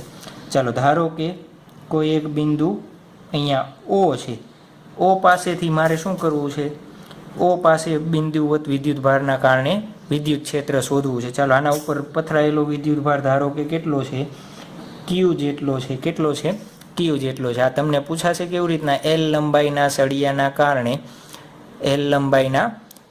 કારણે ઉદ્ભવતું, એના સળિયાથી લંબ ઉદ્ભવતું વિદ્યુત ક્ષેત્ર શોધો. અથવા એમ કહેશે અનંત લંબાઈના સળિયાને લંબ 5 સેન્ટીમીટર દૂર રહેલા બિંદુએ વિદ્યુત ક્ષેત્ર શોધો. તો એ આપણે સૂત્ર બધા આના ઉપરથી જ બનશે. પહેલાં એક આપણે સ્ટાન્ડર્ડ ફોર્મ્યુલા જોઈ લઈએ, એનો કેવી રીતના આપણે ઉપયોગ કરવો એ આપણને આવડી જશે. ચાલો આવડી જશે ને? આવડી જ જાય ને. ચાલો જુઓ તો પહેલાં હું આ બે એન્ડ પોઈન્ટને જોઈન્ટ કરી દઉં. કેમ? મારે સંકલન શું કરવું પડશે? જુઓ તો ધારો કે એક DQ ખંડ અહીંયા લઉં તો એના કારણે ઉદ્ભવતું વિદ્યુત ક્ષેત્ર અહીંયા, એક અહીંયા છેલ્લો ખંડ આવશે તો એના કારણે ઉદ્ભવતું અહીંયા. તો એ બંનેને હું એન્ડ પોઈન્ટ છે એને શું કરી દઉં છું? અત્યારથી જોઈન્ટ કરી દઉં. શું કહી દઉં એને? ખાસ ધ્યાન રાખજો, થોડુંક સમજવામાં ટફ છે, બટ તમારે સૂત્ર યાદ રાખવાનું છે. પણ કેવી રીતના આવે છે એ એક્સપ્લેન કરવું મારી જવાબદારી છે. એટલે હું મારી જવાબદારી નિભાવીશ, તો તમારે સૂત્ર યાદ રાખીને તમારી રિસ્પોન્સિબિલિટી નિભાવવાની છે. ચાલો ધારો કે આ ખૂણાને આપણે કહી દઈ θ2 કહી દઈએ, અને આ ખૂણાને આપણે શું કહી દઈએ? θ1 કહી દઈએ. જો આપણે શું કરીએ? સંકલન જ કરીએ છીએ ને. નાના નાના ભાગ લેશું, એનો શું કરીએ છીએ? સંકલન કરશું. ચાલો એ સંકલનના કારણે, અને આ અંતર આપણને આપ્યું છે કેટલું? એ જેટલું જ લઈ લેશું ને. કેટલું લઈ લેશું? આ બિંદુ ક્યાં સુધી છે? અહીંયા સુધી એ અંતરે આપ્યો છે. ચાલો જુઓ તો અહીંયાથી સ્ટાર્ટ કરીને અહીંયા સુધી સંકલન કરશું તો આપણે સંકલનની લિમિટ શું લેશું? θ1 થી શરૂઆત કરીને θ2 સુધીની કરશું. પણ એક ખાસ ધ્યાન રાખજો, આ ધારો કે θ તમે પ્લસ લેતા હોય તો આ નીચેનો θ મારે કેવો લેવો પડે? માઇનસ. આની આગળનો કેસ યાદ કરો, આ રીતના હતું તો આ બાજુ માઇનસ હતો તો આ બાજુ પ્લસ, અથવા આ બાજુ પ્લસ લ્યો તો આ બાજુ માઇનસ. ખ્યાલ આવ્યો? તો તમારી રીતે તમે ગમે એ લઈ શકો. તો લિમિટ મારે શું લેવી પડે? -θ2 થી શરૂઆત કરીને ક્યાં સુધી જઈશ? θ1 સુધી. અહીંયાથી તમે અહીંયા જાઓ કે અહીંયાથી તમે અહીંયા આવો, બધી વસ્તુ એક જ થશે ને. સંકલન સરવાળો જ કરે છે ને. ચાલો હવે આપણે શું વાત રહી? એક નાનકડો ખંડ વિચારવો પડે. ધારો કે એક નાનકડો ખંડ DQ ખંડ, એની લંબાઈ કેટલી છે? DL. DQ ખંડ અને એની લંબાઈ કેટલી છે? DL જેટલી. એ ધાર્યો છે. ચાલો એના કારણે O બિંદુ ઉપર ઉદ્ભવતું આપણે વિદ્યુત ક્ષેત્ર શોધવું હોય તો આ રીતના આપણે જોઈન્ટ કરવું પડે, અને બેને જોડતી રેખામાં વિદ્યુત ક્ષેત્ર આ જ રીતના મળશે ને મને. ત્યારે થોડુંક લાંબુ ડ્રો કરી દઈએ છીએ સમજવા માટે હો. DE. ચાલો જુઓ તો આ ખંડે આના સાથે બનાવેલો ખૂણો હું કહી દઉં આલ્ફા. કેમ આલ્ફા? એક અચળ લીધો આપણે. જોતા શાંત વ્યવસ્થિત જોજો. ધારો કે આ લંબાઈ હું સ્મોલ એલ કહી દઉં. શું કહી દઉં? સ્મોલ એલ કહી દઉં. આ એ થશે અને આ અંતર કેટલું થશે? ધારો કે આર કહી દો. શું કહી દો? આ અંતર છે ને ક્યુ, આ ઓથી લઈને ડી ક્યુનું અંતર આપણે શું કહી દીધું? આર. ચાલો જુઓ તો, ધારો કે હું ખંડ અહીંયા લઉં તો આના બદલે અહીંયા લઉં તો આ એલની કિંમત બદલાશે ને, સ્મોલ એલની કિંમત બદલાશે, વધી જશે. જુઓ તો અહીંયાથી અહીંયા જુઓ તો આલ્ફાની કિંમત વધી જશે, આ આરની કિંમત બદલાઈ જશે. તો મારી પાસે 3 વેરિયેબલ છે. કેટલા? આલ્ફા, આર અને એલ. કેટલા વેરિયેબલ છે? 3 વેરિયેબલ છે. ચાલો આટલું સમજાણું, 3 વેરિયેબલ છે. ચાલો હવે આના આપણે શું કરીએ? 2 ભાગ પાડીએ. ધારો કે આને લંબાવો તો આ ખૂણો આલ્ફા થશે. ચાલો આલ્ફા નહીં, 5 આલ્ફા લઈ લ્યો. ચાલો શું લઈ લઈ? આલ્ફા લઈ લઈએ. આલ્ફા આમાં નીકળી જ જવાનો છે. તો જુઓ તો આ ભાગ શું થશે? ડીઈ સાઇન આલ્ફા કહી દો અને આ ભાગ શું થશે આપણા માટે? ડીઈ કોસ આલ્ફા થશે. ખ્યાલ આવે છે? સમજાય છે કે નથી સમજાતું? ચાલો ડી ક્યુ વિદ્યુત ભારિત ખંડના કારણે ઓ પાસે વિદ્યુત ક્ષેત્ર, તો સ્મોલ ડીઈ મળશે કેવી રીતના? કે આનો વિદ્યુત ભાર ડી ક્યુ બાય 2 વચ્ચેનું અંતર આર સ્ક્વેર. જો તો આરની કિંમત બદલે છે અને ડી ક્યુની કિંમત બદલે છે. ચાલો ડી ક્યુ એટલે તો શું લખી દઉં? લેમડા ઇન્ટુ ડી એલ થશે. ક્યાંથી? આગે से ચલી આતી હે આર સ્ક્વેર. આટલો ખ્યાલ આવ્યો કે ન સમજાણ? આટલું ક્લિયર થઈ ગયું તમને? હવે જુઓ તો મારે એક તો આર કેવો છે? વેરિયેબલ છે અને એલ વેરિયેબલ છે. હું એને આ ખૂણાના ફોર્મમાં ફેરવી દઉં તો કેમ? સંકલન તો તમે ખૂણાનું જ કરશો ને. સંકલન કેનું કરવાના છીએ આપણે? ખૂણાનું જ કરવાના છે. ચાલો આ ત્રિકોણ એક ધ્યાનમાં લ્યો તો હું ત્રિકોણ અહીંયા અલગથી બનાવું છું. આ ખૂણો કહી દઉં આલ્ફા, આ લંબાઈ એલ, આ આર અને આ એ. આ એની કિંમત જુઓ તો તમે આ ખૂણો અહીંયા બનાવો છો ધારો કે, તો આ એની કિંમત તો આટલી ને આટલી રહેશે. ધારો કે અહીંયા બનાવો તો એની કિંમત આટલી, અહીંયાથી અહીંયા બનાવો તો એની કિંમત બદલવાની છે નહીં. એ કેવો છે? અચળ. શું બદલશે? આલ્ફા.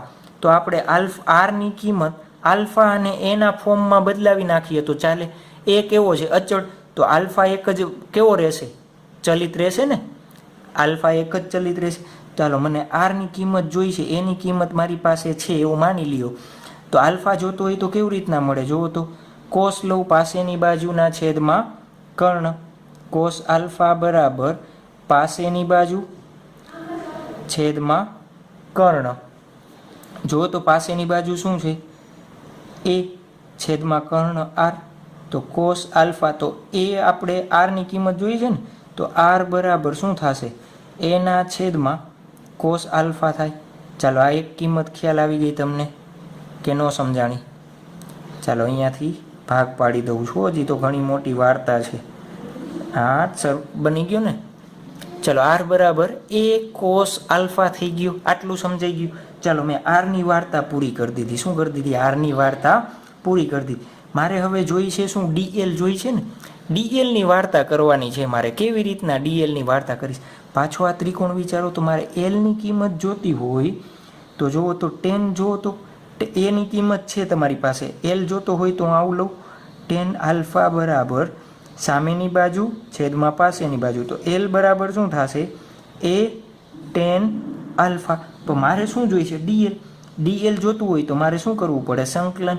પણ સંકલન કેની સાપેક્ષે? 5ની સાપેક્ષે. તો 5 સોરી આલ્ફા છે ને, ભૂલાઈ જાય છે. DL by D alpha. તો એ આનું સંકલન શું થાય? ટેનનું શું થશે? Sec square alpha. Sec square alpha. ચાલો ડીએલની કિંમત જોઈ છે તો ડી આલ્ફાને ક્યાં જવા દઉં? સામેની બાજુ. Sec square alpha. ચાલો ડીએલની કિંમત મળી ગઈ મને. હવે કાંઈ ડાઉટ છે બાકી આમાં? નથી ને. ચાલો આરની કિંમત છે, ડીએલની કિંમત છે. તો આ ડીઈના સૂત્રમાં અહીંયા લખું છું. ડીઈના સૂત્રમાં શું મૂકીશ? ડીએલ અને આરની કિંમત. તો કે લેમડા એમ નમ. ડીએલ એટલે શું છે? A square sec square alpha. R square એટલે શું છે? A square cos square alpha છે અને ઉપર જવા દઉં હું કોસ સ્ક્વેર આલ્ફા. ચાલો જુઓ તો આ એ સ્ક્વેર શું થઈ જશે? કેન્સલ. આ બેનો ગુણાકાર કરી દઉં સેક સ્ક્વેર અને કોસ સ્ક્વેર આલ્ફાને, શું થશે જુઓ તો. અને બીજું હજી ડી આલ્ફા છે ને અહીંયા પાછળ, અહીંયા ડી આલ્ફા રહી ગયા ને લખવાના, ગુણાકારમાં લખી નાખજો. આ ડી આલ્ફા કેના છે અહીંયા, તો શું વધે છે જુઓ તો. અહીંયા એ સ્ક્વેર ક્યાંથી આવી ગયો? ખાલી એ આવે ને, તો એ આ એક કેન્સલ, તો શું વધશે? K lambda by A D alpha વધ્યું, કેની કિંમત? ડીઈની કિંમત વધી આટલી. ચાલો હવે જુઓ તો આપણી પાસે બે ઘટક છે. બે ઘટક કેવી રીતના? આ એક સળિયો છે, સળિયાને લંબ ઘટક અને આ સળિયાને સમાંતર ઘટક. તો એ રીતના જ આપણે ભાગ પાડશું. શું? સળિયાને લંબ ઘટક અને સળિયાને સમાંતર ઘટક. સળિયાને સમાંતર ઘટક એ બે દિશામાં મારે સંકલન કરવું પડે ને, પછી આપણે એનું પરિણામી મળી શકે. પછી શું થશે એનું પરિણામી? ચાલો લંબ ઘટક આ સળિયો છે અને લંબ ઘટક આ થશે, તો એનું પરિણામી આપણે હું શું લઉં? લંબ લઉં. શું લઉં? લંબ. શું થશે? બરાબર DE cos alpha. DE cos alpha. Limit ક્યાંથી લેવાની છે? તો આપણે પહેલેથી લખી દીધી છે -θ2 થી θ1, -θ2 થી θ1. ચાલો લખાવતા જાઓ. -θ2 થી θ1 કિંમત લખો K lambda by A D alpha cos alpha. ચાલો કે લેમડા બાય એ બધું અચળ છે. -θ/2 થી θ1 કોસ આલ્ફા ડી આલ્ફા. કે લેમડા બાય એ કોસ આલ્ફાનું સંકલન શું થશે? Sine alpha. ચાલો સાઇન આલ્ફા શું થાય? -θ2 થી θ1. સાઇન આલ્ફાનું સંકલન શું થશે? -θ2 થી θ1. લિમિટ મુકાવડાવો કે લેમડા બાય એ પહેલાં સાઇન θ1 આવે, પછી માઇનસ સાઇન -θ2. ચાલો સાઇનનો નિયમ શું છે? માઇનસ નિશાની શું કરી દઈએ? ઓમિટિંગ કરી દઈએ. ઓમિટિંગ કરી દઈએ તો 12 આવે, તો માઇનસ માઇનસ પ્લસ સાઇન θ2 થશે. આ શું કર્યું આપણે? લંબ ઘટક શોધ્યો. હજી શું શોધેલો છે આપણે? લંબ ઘટક શોધ્યો. ચાલો હવે શું કરશું આપણે? સળિયાને સમાંતર ઘટક શોધીએ. સળિયાને સમાંતર. ચાલો લખાવતા જાવ તો શું થશે? આ સમાંતર ઘટક છે એની નિશાની છો. લિમિટ θ2 થી θ1. સમાંતર દિશામાં આ સળિયો છે અને સમાંતર કયો છે? તો ડીઈ સાઇન. અરે તમે એક્સ અને વાય કયો તોય મને કાંઈ વાંધો નથી હો. આ એક્સ કયો અને વાય કયો તોય મને કાંઈ વાંધો નથી. પણ અત્યારે જનરલી સળિયો છે તો એને લંબ અને આ સમાંતર. આપણે આગળ જ્યારે ટોર્કની થિયરી ભણશું ત્યારે આ જ રીતના યાદ રાખશું. સમાંતર અથવા બીજો શબ્દ વાપરે. લંબ માટે બીજો શબ્દ વાપરે. શું વાપરે? વિષુવ રેખા પરના બિંદુ માટે. પરના બિંદુ માટે તો એ લંબ જ થશે હો. આ યાદ રાખી લેજો. વિષુવ રેખા પરના બિંદુ માટે ડીઈ સાઇન આલ્ફા. ચાલો જુઓ તો શું થશે આનું? ડીઈની કિંમત ડાયરેક્ટ હું કે લેમડા બાય એ 12 લઈ લઉં. શું વધશે? -θ2 થી θ1 સાઇન આલ્ફા ડી આલ્ફા વધશે. ચાલો K lambda by A sign આલ્ફાનું શું થશે? માઇનસ કોસ આલ્ફા θ1 થી θ2 માઇનસ. ચાલો કે લેમડા બાય એ લખાવતા જાઓ. માઇનસ કોસ θ1 માઇનસ કોસ -θ2 થશે ને. ચાલો માઇનસ માઇનસ શું થઈ જશે? પ્લસ. માઇનસ માઇનસ શું થઈ જશે? પ્લસ. તો K lambda by A cos θ2 minus cos θ1. તો આપણને કેવો મળી ગયો? સમાંતર ઘટક મળી ગયો. ચાલો આપણે તો શું જોઈ છે? પરિણામી જોઈ છે ને.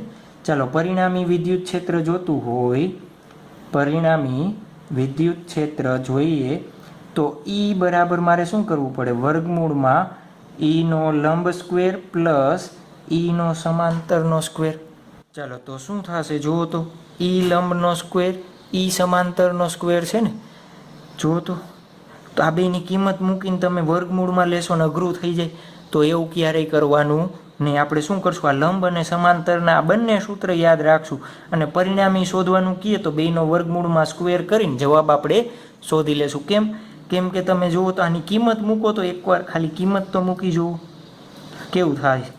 કે લેમડા બાય એ બધાયનો સ્ક્વેર કૌંસમાં sine theta 1 plus sine theta 2 એનો સ્ક્વેર થશે ને આખાનો square plus K lambda square A square cos theta 2 minus cos theta 1 એનો સ્ક્વેર. ચાલો હું 12 લઈ લઉં. શું લઈ લઉં 12? જુઓ તો કે લેમડા બાય એ 12 લઈ લો, વર્ગ છે એટલે આખું આવી જશે. તો વર્ગમૂળમાં શું વધશે? વર્ગમૂળમાં શું વધશે જુઓ તો sign theta 1 plus sine theta 2 નો વર્ગ છે તો આવું લખી દો sign square theta 1 plus sign square theta 2 plus 2 sign theta 1 cos theta sine theta 1 sign theta 2 છે ને 2 સાઇન થીટા 2 શું આવશે સાઇન. ચાલો એ જ રીતના આનું કરાવડાવું પ્લસ કોસ થીટા 2 નો square minus 2 cos theta 2 cos theta 1 plus cos theta 1 નો સ્ક્વેર. જુઓ તો sine square theta 1 cos square theta 1 1 sine square theta 2 cos square theta 2 શું થઈ જશે 2 1 એટલે 1 પ્લસ 1 અહીંયા લખું. ચાલો ઈ બરાબર કે લેમડા બાય એ જુઓ તો વર્ગમૂળમાં શું વધશે, આવું વધશે 1 sine square theta 1 cos square theta 1 સરવાળો sign square theta plus cos square theta 1 થાય ને sign square theta 2 cos square theta 2 એનો 1 સરવાળો 1. પછી આ બે એમનમ છે, આ બે કેમ છે એમનમ લખી દઉં plus 2 sign theta 1 sign theta 2 minus 2 cos theta 1 cos theta 2. તો જોવો જોઈએ 2 12 લઈ લઉં, અહીંયાથી 2 12 આવી જશે ને બધાયમાંથી. તો વર્ગમૂળમાં 2 કે લેમડા બાય એ કૌંસમાં શું વર્ગમૂળમાં શું વધશે 1 plus sine theta 1 sign theta 2 minus cos theta 1 cos theta 2 આખું વર્ગમૂળમાં છે. તો આવડું મોટું સૂત્ર યાદ રખાય નહીં, આ બધું શું કરી દેવાનું યાદ રાખવાનું નથી. આ બે સૂત્ર યાદ રાખી લેશો એટલે આપણે આ બેમાં શું કરી દેવાની કિંમત મૂકી અને એનો જવાબ શોધી લેશું આપણે. ચાલો આવડી જશે, આવડી જાય ને. ચાલો ત્યારબાદ આપણે શું જોવાનું છે એના કેસ જોઈ લઈએ. આપણે શું જોઈ લઈએ કેસ જોઈ લઈએ એટલે એનો ઉપયોગ તમને આવડી જશે. ચાલો અનંત લંબાઈ, ધારો કે આપણે અનંત લંબાઈનો સળિયો છે સમાન રીતે વિદ્યુત ભારિત થયેલો છે. ચાલો અહીંયાથી કોઈ એક બિંદુ P પાસે એ અંતરે છે એનું આપણે શું શોધવું છે વિદ્યુત ક્ષેત્ર શોધવું છે. ચાલો માનો તો અનંત અંતર છે તો આપણે આ થીટા 1 થીટા 2 આ રીતના જોઈન્ટ કરતા અનંત છે તો એનો મતલબ શું થશે તમે જોઈન્ટ કરશો તો આ રીતના લાગશે. તો થીટા 1 બરાબર 90 અને થીટા 2 બરાબર કેટલો લેવો પડશે 90 લેવો પડે ને. ચાલો તો આપણે લંબ ઘટક શોધ્યો તો શું હતું K lambda by A sine theta 1 plus sine theta 2. ચાલો K lambda by A sine 90 plus sine 90. ચાલો સાઇન 90 એટલે 1 1 1 પ્લસ 1 એટલે કેટલા થાય 2. તો 2 કે લેમડા બાય એ ઈ લંબ ઘટક. ચાલો સમાંતર ઘટકનું સૂત્ર જોવું લખાવડાવો K lambda by A cos theta 2 minus cos theta 1. ચાલો લખાવડાવો K lambda A cos 90 minus cos 90 0 તો 0. ચાલો આપણે પરિણામી વિદ્યુત ક્ષેત્ર શોધવું છે તો શું આવે ઈ લંબનો સ્ક્વેર પ્લસ ઈ સમાંતરનો સ્ક્વેર. ચાલો આની કિંમત મૂકો બેનો વર્ગ કરીને લખી દઉં 4k square lambda square A square plus 0 એટલે 0. તો ઈ મળશે આપણને 2k લેમડા બાય એ જેટલો મળશે. કેટલો મળશે 2k લેમડા બાય એ જેટલો મળશે. ખ્યાલ આવ્યું. તો અનંત લંબાઈના તમારે આ સૂત્ર યાદ રાખવાનું છે. આ સૂત્ર કેવી રીતના લખેલું હોય ખબર છે 2 lambda upon 4 pi epsilon 0a. આ લેમડા કેની જગ્યાએ મેં શું કીધું 1/4 પાઈ એપ્સાઇલોન 0. તોય તમને આવડવું જોઈએ કેની જગ્યાએ 1/4 એપ્સાઇલોન 0 આવડેલું જોઈએ. ચલો 2 2 કેન્સલ કરાવડાવો હોય તો વાંધો નથી. બીજું શું મૂકી શકે હજી 2q 4 pi epsilon 0a into l. L એટલે અનંત લંબાઈ છે તો એની જરૂર નથી, તો ભલે રહ્યું કાંઈ વાંધો નહીં. પણ ધારો ફાઇનાઇટ લંબાઈ હોય, ધારો કે 5 સેન્ટીમીટર લાંબો છે તો મારે, અને વિદ્યુત ભાર આપ્યો હોય તમને, લેમડા નો આપ્યો હોય તો Q/L. સમજાઈ ગયું? અનંત લંબાઈ હશે તો આ કેસ આવશે નહીં. તો ક્યાં સુધી? અહીંયા સુધી જ આવવાનું. આપણે કેના માટે? 5 સેન્ટીમીટર લંબાઈમાં અક્ષ પર રહેલા 5 સેન્ટીમીટર દૂર વિદ્યુત ક્ષેત્ર શોધવાનું કહીએ તો ખ્યાલ આવે? ચાલો એક હોમવર્કમાં કરશો. શું? ધારો કે એક આ હોમવર્કમાં કરવાનો છો તમારે. 5 સેન્ટીમીટરનો લંબાઈનો સળિયો છે, એના ઉપર શું કહી દેશું? ચાલો લેમડા જેટલી જ રેખીય વિદ્યુતભાર ઘનતા કહી દઈ. 5 સેન્ટીમીટર દૂર, ક્યાં? સળિયાના મધ્યથી 5 સેન્ટીમીટર દૂર એક ભાગ પર P બિંદુએ વિદ્યુત ક્ષેત્ર શોધો. એટલે તમે આ રીતના જોડશો ને, તમારે શું જોશે? θ1 θ2 ની કિંમત જોશે. કેટલી થશે? જુઓ તો આ બાજુનું માપ સરખું, આ બાજુનું માપ સરખું, આ 90, તો આ બેના માપ કેટલા થાય? 45. તો θ1 બરાબર 45 અને θ2 બરાબર શું લેવાના? 45. પછી મારે પરિણામી વિદ્યુત ક્ષેત્ર E શોધવાનું છે. તમારે આવડી જશે હોમવર્કમાં. ચાલો સરસ. ધારો કે કેસ 2, શું કહી દઉં? કેસ 2, અનંત લંબાઈનો સળિયો છે, પણ સળિયાના તળિયાથી એ અંતરે રહેલા કોઈ એક બિંદુ P પાસે વિદ્યુત ક્ષેત્ર શોધો. જુઓ તો θ1 બરાબર 90, θ2 બરાબર 0. કેમ? અહીંયા તો અહીંયા સીધો થઈ ગયો, θ2 શું થઈ જશે? 0. ચાલો E લંબ લખાવડાવો મને. K λ/A sin θ1 plus sin θ2, K λ/A sin 90 plus sin 0 એટલે 1, sin 0 એટલે 0, તો K λ/A. ચાલો E સમાંતર લખાવડાવો. K λ/A cos θ2 એટલે cos 0 માઇનસ cos 90 I0, તો K λ/A. મારે પરિણામી શોધવું હોય તો શું કરવું પડે? બંનેનો સ્ક્વેર, E સ્ક્વેર. ચાલો લખાવડાવો તો K λ² A² પ્લસ K λ² એ બધાનો સ્ક્વેર, તો શું વધશે? વર્ગમૂળમાં 2K λ/A. ખ્યાલ આવે છે? તો આ રીતના એના શું હશે? કેસ હશે. ચાલો આના પછી એક બહુ જ IMP થિયરી આ જ કોન્સેપ્ટનો ઉપયોગ કરીને પાછી આપણે જોવાની છે, અને તમારે સિલેબસમાં એ ગુજરાત બોર્ડમાં પૂછાવાની શક્યતા છે. ટોપિક નેક્સ્ટ શું છે? વર્તુળાકાર રિંગથી x અક્ષ પર x અંતરે રહેલા બિંદુ પર ઉદ્ભવતું વિદ્યુત ક્ષેત્ર શોધો. આપણા માટે IMP થિયરી છે, બોર્ડમાં પૂછાવાની શક્યતા 99% છે, તો આપણને આવડવું જોઈએ. ચાલો અત્યાર સુધી આપણે શું જોયું હતું? એક L લંબાઈના તાર વડે ઉદ્ભવતું, આખા વર્તુળ વડે ઉદ્ભવતું વિદ્યુત ક્ષેત્ર જોયું હતું. જોયું છે ને? વર્તુળ વડે. ક્યાં? વર્તુળના કેન્દ્ર ઉપર. અત્યારે શું કહે છે? વર્તુળાકાર રિંગની અક્ષ પર. વર્તુળાકાર રિંગ કોને કહેવાય?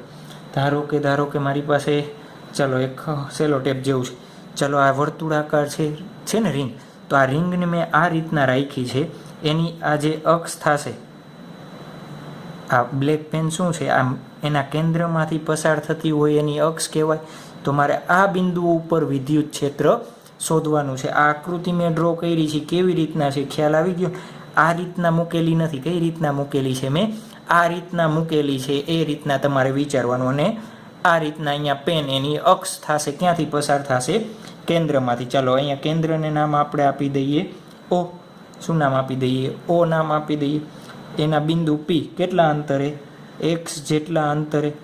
ચલો વર્તુળાકાર રિંગ ઉપર ધારી લઈએ આપણે કે સતત વિદ્યુતભારનું વિતરણ થયેલું છે. કેવું છે? સતત વિદ્યુતભારનું વિતરણ થયેલું છે.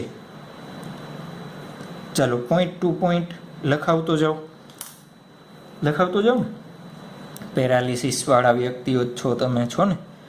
ચાલો જુઓ તો શું થશે? પહેલો પોઈન્ટ, આકૃતિમાં દર્શાવ્યા પ્રમાણે વર્તુળાકાર રિંગથી x અંતરે. જોજો પછી તમને એક્ઝામમાં શું કહે? એક વીટી આકારની રિંગ છે, એની અક્ષ પર એ અંતરે રહેલા બિંદુ પર વિદ્યુત ક્ષેત્ર શોધો. તોય તમારે આના વસ્તુ લખવાની થાય. ખ્યાલ આવી ગયો? તો પછી એ રીતના થોડું ઘણું શબ્દો બદલાવે તો શબ્દો બદલે તો આપણને આવડવું રહેલા બિંદુ P પર ઉદ્ભવતું વિદ્યુત ક્ષેત્ર શોધવાનું છે ને આપણે શોધવાનું છે. ચાલો કેવી રીતના કરશું? ધારો કે આપણે શું કરીએ છીએ, dq જેટલો વિદ્યુત ભાર લઈએ છીએ. આગળ શું કરતા, dq જેટલો વિદ્યુત ભાર લેતા, એના વડે ઉદ્ભવતું અહીંયા આપણે શું શોધી લેતા, વિદ્યુત ક્ષેત્ર શોધતા, અને પછી શું કરતા, એનું સંકલન કરતા. તો એ જ વસ્તુ આપણે અત્યારે અહીંયા કરી દો.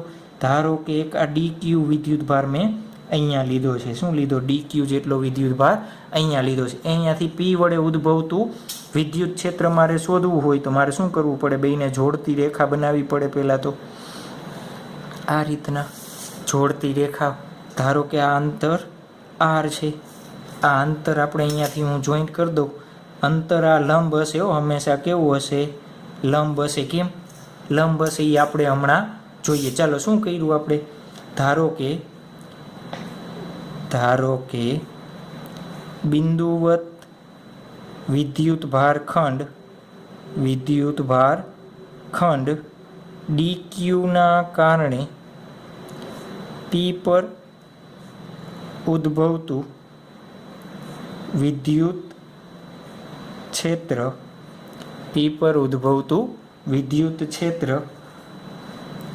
DE બરાબર K dq. આ બે વચ્ચેનું અંતર કેટલું છે? Small r square. ચાલો આટલું રાખી દો અહીંયા. ચાલો હવે જુઓ જોઈએ, આના કારણે ઉદ્ભવતું વિદ્યુત ક્ષેત્ર કઈ દિશામાં હશે? આને જોડતી રેખાની આ દિશામાં હશે. DE આ રીતના હશે ને. જુઓ તો આના હું બે ભાગ પાડી શકું કમ્પોનન્ટ. ધારો કે આ ખૂણાને હું થીટા કહી દઉં. શું કહી દઉં? થીટા કહી દઉં. તો આના બે ભાગ પડશે કે ન પડે? કઈ રીતના? ચાલો આ અક્ષ આને હું અહીંયા લંબાવી દઉં તો આ ખૂણો થીટા થશે. તો જુઓ તો આ બાજુનો ઘટક શું લખી શકાય? DE cos theta. અને આ ઘટક શું લખી શકાય? DE sin theta. ચાલો આ વાત થઈ એક બિંદુની. ચાલો હવે જુઓ તો શું વાત આપણે કરવા માંગીએ છીએ. જોજો આ સેમ ટુ સેમ મેં એ જ દર્શાવ્યું છે અહીંયા. જો એક વર્તુળાકાર રિંગ છે. ચાલો આ રિંગનું તમને આ ઉપરનું બિંદુ આપણે આકૃતિમાં અહીંયા ડ્રો કર્યું છે. આ બિંદુ ત્યાંથી જે બિંદુએ મારે શું શોધવું? વિદ્યુત ક્ષેત્ર શોધવું. ચાલો થોડુંક નજીક લઈ લઉં છું. ચાલો વિદ્યુત ક્ષેત્ર મારે આ બિંદુએ શોધવું છે. તો મારે જુઓ તો આ બિંદુએ શું કરવું પડે? આ રીતના કનેક્ટ કરવું પડે. કનેક્ટ કર્યું છે, એના બે ભાગ પાડવા પડે. તો અમે અહીંયા ભાગ પાડ્યા છે, પણ આમાં મેં ભાગ પાડેલા નથી. ચાલો આ બિંદુ મેં લીધું, એનું આ અંતર આપણે આ લીધું છે ને, આ અંતર ધારો કે એ કેટલું હશે? રિંગની ત્રિજ્યા કેપિટલ R જેટલું.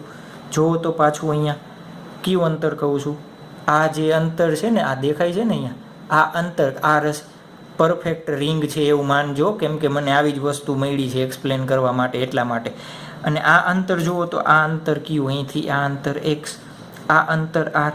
હવે આ રિંગને મેં આમ રાખી છે, એના બદલે આ બિંદુ હું ક્યાં લઉં? અહીંયા લઉં. તો આ ભાગને અહીંયાથી અહીંયા જોઈન્ટ કરું તોય જુઓ તો આ અંતર તો બે માટે સેમ રહેશે, ત્રિજ્યા અને આ અંતરે બે માટે સેમ રહેશે. તો આ અંતર કેવું થશે મારા માટે? સરખું. શું કરવા માગું છું ખ્યાલ આવે છે? ચાલો ધારો કે એક મેં બીજો વિદ્યુત ભાર ખંડ લીધો. ક્યાં? એક્ઝેક્ટ એની સામે નીચે અહીંયા dq જેટલો એક શું લીધો મેં? વિદ્યુત ભારિત ખંડ લીધો. ચાલો એના બેને જોડતી રેખા હું બનાવું. શું કરું? એ બેને જોડતી રેખા બનાવું. જો તો આ r અંતર છે, આ x અંતર છે.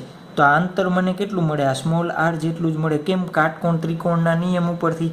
ક્યાંથી મળશે? કાટકોણ ત્રિકોણના નિયમ ઉપરથી. ચાલો પાછો આ ખૂણો કેવો થશે? થીટા. બધી બાજુ સરખી, તો આ ખૂણો થીટા થશે. ચાલો એના કારણે ઉદ્ભવતું વિદ્યુત ક્ષેત્ર DE આ દિશામાં હશે, થીટા અહીંયા થશે ને. ચાલો આના બે ભાગ પાડો તો જુઓ તો શું થશે? DE sin થીટા અને DE cos થીટા. બ્લુ કલરનું પાછું આ જ દિશામાં. cos theta. શું છે? cos theta. કેના કારણે? નીચેના બિંદુના કારણે. તો આખી રિંગ પર શું કહું છું? આખી રિંગ પર, આ રિંગ છે ને આખી, આ રિંગ પર બધા જ બિંદુઓ, ધારો કે આ બિંદુ લ્યો છો તો એની સામેનું બિંદુ આ મળશે. આ બિંદુ લ્યો છો તો એની સામેનું બિંદુ આ મળશે. અહીંયા લેશો તો અહીંયા મળશે. આ બિંદુ લ્યો છો તો આ અહીંયા લ્યો છો તો આ બિંદુ, તો એની સામેના એક્ઝેક્ટ બિંદુઓ બધા મળશે કે જેના કારણે જુઓ તો આકૃતિમાં શું થાય છે, આ ડી સાઇન થીટા બે કેવો છે, વિરુદ્ધ દિશામાં છે ને, શું છે, બે વિરુદ્ધ દિશામાં છે. તો એ વિરુદ્ધ દિશામાં હશે તો શું થઈ જશે, કેન્સલ આઉટ થઈ જશે. એનું આપણે વિદ્યુત ક્ષેત્ર ગણવું પડે નહીં. કેમ, 2 ન્યૂટન નીચે છે, 2 ન્યૂટન ઉપર, તો એનું વિદ્યુત ક્ષેત્ર કેવું થશે, શૂન્ય. બળની વાત છે, ઉદાહરણ આપું છું, આપણે બળનું ઉદાહરણ લીધું, તો સેમ વિદ્યુત ક્ષેત્ર માટે તમે કરી શકો ને. ચાલો તો શું લખી શકાય, આકૃતિમાં દર્શાવ્યા પ્રમાણે કોઈ વિદ્યુત ભારિત ખંડની સામે એક એવો ખંડ હશે કે જેનું વિદ્યુત ક્ષેત્ર વાય દિશામાં, કઈ દિશામાં, આ વાય અને આ એક્સ, આ વાય દિશા અને એક્સ વાય દિશામાં પરસ્પર વિરુદ્ધ હોય. તેથી ડીઈ સાઇન થીટા શું થઈ જશે, નાબૂદ થઈ જશે. વાર્તા લખવી પડે ને, 3 માર્ક્સનો ક્વેશ્ચન છે, વાર્તા લખવી પડે. ચાલો તો પરિણામી વિદ્યુત ક્ષેત્ર પી બિંદુ પાસે પરિણામી વિદ્યુત ક્ષેત્ર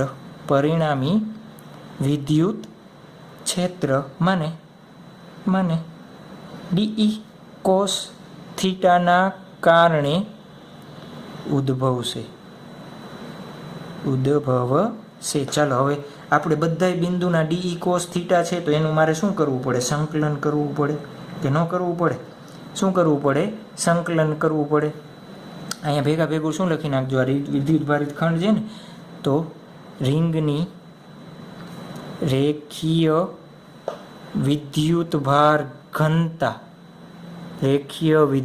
ઘનતા લેમડા છે. શું છે, લેમડા. અહીંયા આપણે લખ્યો છે ને, હું અહીંયા આકૃતિમાં દર્શાવી દઉં છું, રેખીય વિદ્યુતભાર ઘનતા. ચાલો મારે પરિણામી વિદ્યુત ક્ષેત્ર જોઈએ છે, હું અહીંયા લખું છું. હવે પરિણામી વિદ્યુત ક્ષેત્ર મારે જોતું હોય તો મારે શું કરવું પડે, ડીઈ કોસ થીટાનું સંકલન કરવું પડે ને. ચાલો એ સંકલન કેવી રીતના સંકલન કરશો જોવો તો, બંધ ગાળા માટે અહીંયાથી ચાલુ કરીને પાછું અહીંયા જ પૂરું કરશો તો સંકલન કેવું થશે, બંધ ગાળાનું સંકલન થશે ને કે નહીં થાય, કેવું થશે, બંધ ગાળાનું.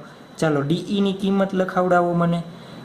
બાયોલોજીવાળાએ ટેન્શન નહીં લેવાનું, મેથ્સવાળાને બંધ ગાળાનું સંકલન આવડે જ છે. બંધ ગાળો એટલે કાંઈ નહીં, લિમિટ મૂકવાની જરૂર પડે નહીં, એ આપણે જોશું પછી. Cos theta. ચાલો હવે જુઓ તો મારે ડી ક્યુ છે, ડી ક્યુની જગ્યાએ હું શું લખી શકું, જુઓ તો થીટા કેવો રહે છે. આપણે તો આમાં પહેલાં શું છે એ બહાર કાઢી લે, જે અચળ વસ્તુ હોય એને શું કરી લો, હું બહાર લઈ લો.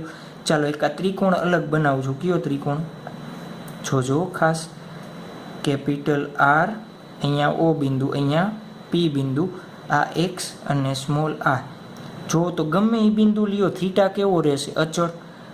તો આ કોસ થીટાને હું બહાર કાઢી શકું. કે કેવો છે, અચળ. આર કેવો રહેશે, અહીંયા નીચે લેશો તો આર, આ બિંદુ લેશો તોય આર, આ બિંદુ લેશો તોય આર કેવો રહેશે, અચળ. તો કે કોસ થીટા બાય આર સ્ક્વેરને મેં શું કર્યો, બહાર કાઢી લીધો. શું કરી લીધો, બહાર લઈ લીધો. ચાલો મારે કોસ થીટાની કિંમત મૂકવી પડે. કોસ થીટા આપણને ખબર નથી, તો આકૃતિમાંથી લખાવો. તો આકૃતિ પરથી અહીંયા સુધી લખવાનું, પછી આકૃતિ ડ્રો કરવાની. આકૃતિ પરથી કોસ થીટા બરાબર શું લખી શકાય, જુઓ તો કોસ થીટા એટલે શું થશે, સામેની બાજુ કે પાસેની બાજુ છેદમાં કર્ણ આર. હજી આપણની પાસે આરની કિંમત ન હોય, આપણની પાસે શું છે, MCQ હોય તો આર અને એક્સની કિંમત હોય, સ્મોલ આર ન હોય. તો સ્મોલ આર જોતો હોય તો હું શું લખી શકું, જુઓ તો વર્ગમૂળમાં R square plus X square. ક્યાંથી આવ્યો સર, કાટકોણ ત્રિકોણનો નિયમ, R square plus X square બરાબર કર્ણનો વર્ગ થાય. ચાલો એને કયા સૂત્રમાં મૂકી દઉં, નંબર 1, સમીકરણ 1માં મૂકતા સમીકરણ આ બંને વસ્તુ સમીકરણ 1 માં મૂકીએ કે કોસ થીટા, ચાલો કોસ થીટાની તો કિંમત મૂકવાની છે x/r r સ્ક્વેર r. જુઓ તો dqનું સંકલન શું થશે, અહીંયાથી લઈને પાછું આખું સંકલન કરો છો તો આખું વિદ્યુતભાર કેટલો હશે, આખો ધારો કે રિંગ ઉપર તમને વિદ્યુતભાર આપ્યો છે q જેટલો, તો અહીંયા 1 કુલમ 1 કુલમ 1 કુલમ 1 કુલમ સરવાળો કરો તો ટોટલ ધારો કે તમને 100 કુલમ મળે છે, તો q જેટલું જ સંકલન થશે એનું. તો હું અહીંયા કેપિટલ q લખી દઉં. કેમ, અહીંયા એક ભાગનો વિદ્યુતભાર હતો, મારે વિદ્યુતભારનો જ સરવાળો કરવાનો છે ને, આનો મતલબ શું થશે, વિદ્યુતભારનો સરવાળો. એક્ઝામમાં આવું લખવાનું નહીં હો, તમારે સમજવા માટે છે. શું કરવું પડે, વિદ્યુતભારનો સરવાળો. તો આખાનો સરવાળો કરો તો કેટલો થવો જોઈએ, q જેટલો જ. ચાલો જુઓ તો શું લઈ લો, હું 12 લઈ લઉં. 12 તો બધું આવી ગયું, હવે તો કિંમત જ મૂકવાની છે. x એને એમ રાખીએ, r ની કિંમત મુકાવડાવો, r નો ક્યુબ થઈ જશે ને અહીંયા, r સ્ક્વેર એટલે શું લખી દો, r square plus x square જ થશે. r સ્ક્વેર એટલે આનો વર્ગ કરો એટલે વર્ગમૂળ, અને ખાલી r એટલે શું થાય, r square plus x square એની 1/2 ઘાત. તો હું શું લખી દઉં કે qx કૌંસમાં r square plus x square એની 3/2, અહીંયા 1 છે, આધાર સરખો ઘાતનો સરવાળો. તો આપણને મળી ગયું પરિણામી વિદ્યુત ક્ષેત્ર. શું મળી ગયું આપણને, પરિણામી વિદ્યુત ક્ષેત્ર. ચાલો હવે આપણે કેસ જોવા છે. કેવા કેસ, ચાલો આ વર્તુળાકાર રિંગ છે એના કેન્દ્ર ઉપર શું જોવા છે આપણે, આ સૂત્ર યાદ રાખવાનું જો MCQ માટે. ચાલો કેસ નંબર 1, રિંગના કેન્દ્ર પર, રિંગના કેન્દ્ર પર હોય ત્યારે જુઓ તો આ એક્સની કિંમત કેવી થઈ જશે, મારે આ જ બિંદુ O પાસે શોધવું છે. તો x બરાબર હું 0 લઈ લઉં, આ સૂત્રમાં શું લઈ લઉં 0, તો વિદ્યુત ક્ષેત્ર કેવું થઈ જશે 0. જુઓ તો x ની કિંમત 0 મૂકો, કેવું મળશે 0. ચાલો કેસ નંબર 2 લઈ લઉં, શું લઈ લઉં, ચાલો તમને જ્યારે આ x ની કિંમત કેવી આપી હોય, r કરતાં વધારે આપી હોય, કેવી આપી હોય, કેમ આ વસ્તુ, કેમ ધારો કે આ રિંગ છે, રિંગથી હું આ પેજના આ બિંદુ માટે શોધવાનું કહું તો આ x ની કિંમત કેવી થઈ જશે, ક્યારે અનંત અંતરે શોધવાનું કહીએ તો r ને હું અવગણી શકું કે ન અવગણી શકીએ આપણે r ને. શું કહેવા માગું છું, ખ્યાલ આવે છે. ધારો કે x ગ્રેટર ધેન તમને r આપેલું છે, તો આ સૂત્રમાં હું x ને અવગણી શકું કે ન અવગણી શકું. ચાલો r ને અવગણી શકીએ ને, તો e બરાબર કે qx છેદમાં x ની 3 ઘાત. કેમ, અહીંયા 2 હતો, 2 કેન્સલ, 3 વધશે, તો હું શું લખી શકું કે q/x નો સ્ક્વેર, કે q/x નો સ્ક્વેર. ચાલો તો હા પાછું શું વિચારો, કેસ નંબર 3 કે x બિંદુ અનંત અંતરે હોય ત્યારે વિદ્યુત ક્ષેત્ર, તો x =ઇન્ફાઇનાઇટ લ્યો તો શું થશે, આ જ સૂત્ર પાછું આવશે. અહીંયા x =ઇન્ફાઇનાઇટ લ્યો તો e કેવો મળશે, પાછો શૂન્ય, પાછો કેવો મળશે શૂન્ય. તો આ 3 કેસ આપણે આના માટે યાદ રાખવાના છે. ચાલો આવડી જશે, આવડશે ને, તો એના પછીથી આપણે એક શું જોઈએ, MCQ જોઈએ.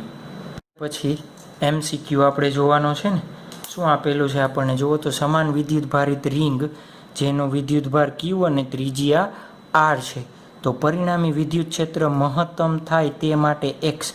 આગળની આકૃતિ તમારે સામે રાખવાની છે. અત્યારે હું નાનકડી કમસથી ડ્રો કરું છું.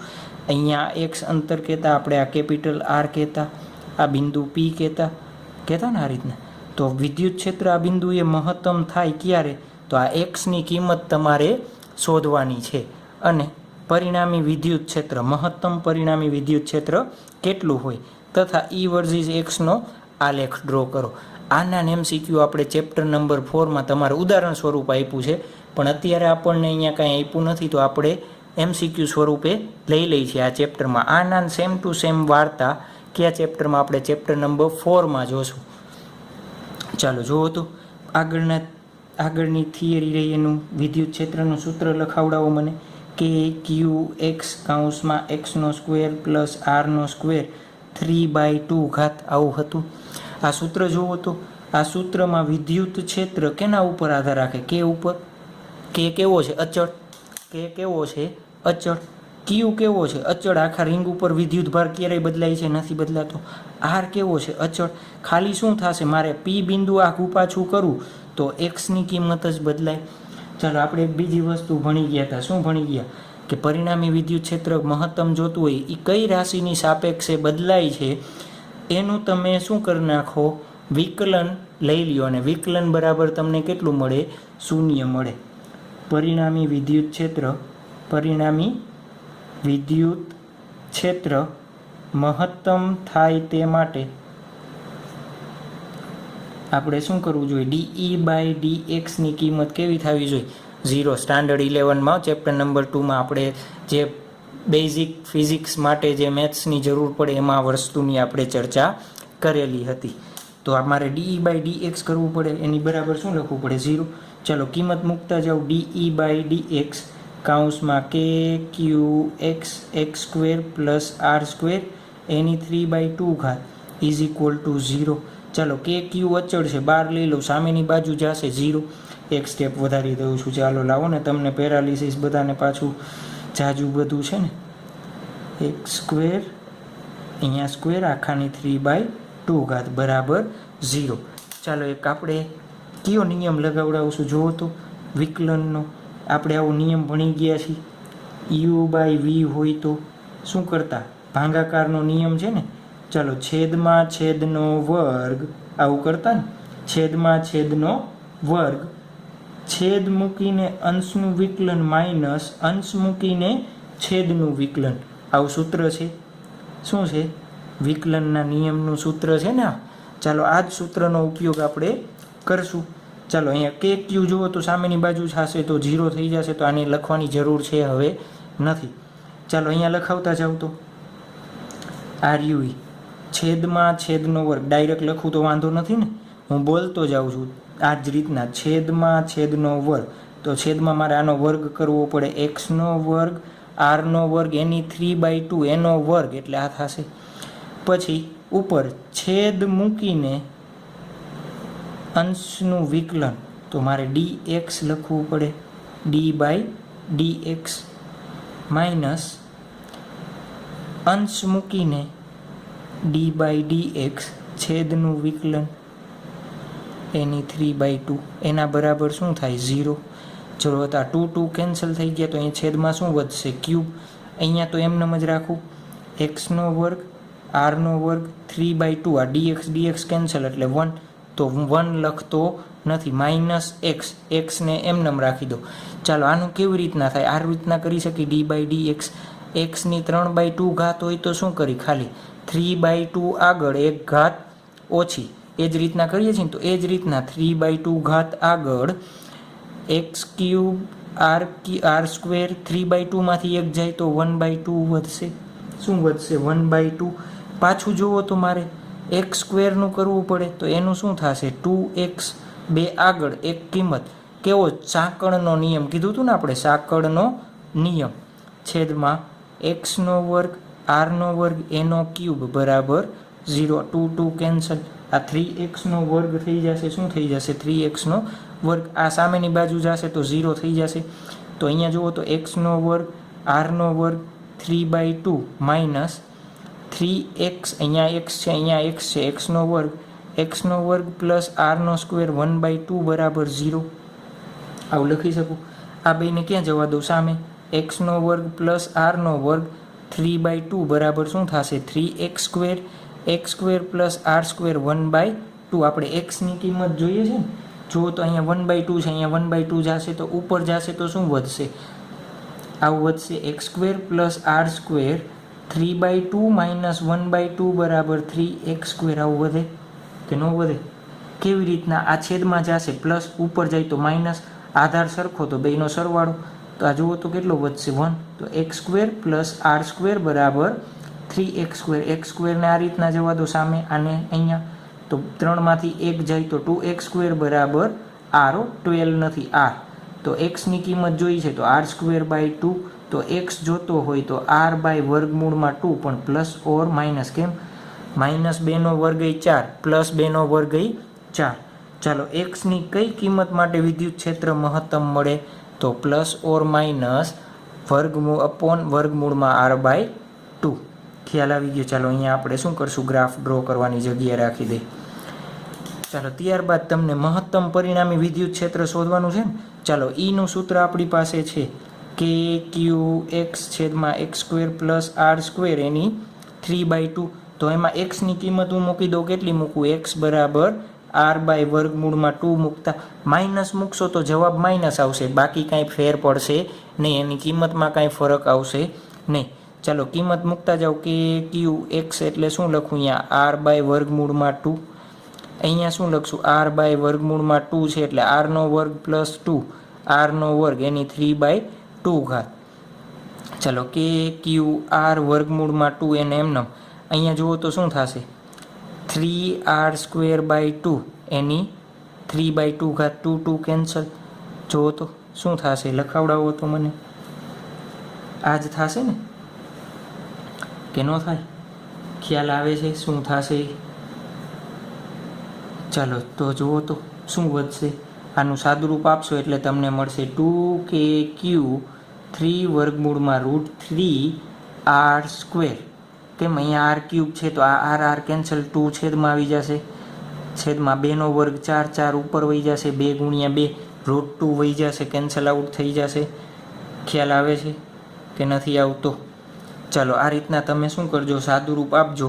આમાં કાંઈ ભૂલ હોય, ચાલો આ જવાબ હું નથી લખી દેતો, જવાબ હું તમને લખી, આનું સાદુરૂપ તમારે આપીને જવાબ કેટલો આવે છે કે આપી દેવું પડશે, મારે નહીં આપવું પડે ને, તો તમારે જવાબ જાતે લખી નાખજો. ન આવડે તો મને કહેજો. ચાલો આપણે કેનો ગ્રાફ બનાવવાનો છે, E વર્સિસ એક્સનો ગ્રાફ બનાવવો છે ને. ચાલો E(x). ચાલો જુઓ તો શરૂઆતમાં વિદ્યુત ક્ષેત્ર શું હશે, 0x0, વિદ્યુત ક્ષેત્ર 0. ધીમે ધીમે જેમ સમય જશે એમ વિદ્યુત ક્ષેત્ર કેવું થતું જશે, મહત્તમ થતું જશે. મહત્તમ ક્યારે થશે તો ક્યારે થશે, અહીંયા એક્સની કિંમત r/√2 પ્લસ હોય ત્યારે અહીંયા ઈની કિંમત કેવી મળશે આપણને, મહત્તમ. વળી પાછું જેમ જેમ આગળ જાય એમ અનંત અંતર માટે શું થતું જશે, 0. જોયું ને આગળ કેસ આપણે. ચાલો એ જ રીતના નીચેની દિશામાં મળશે મને આ જ રીતના.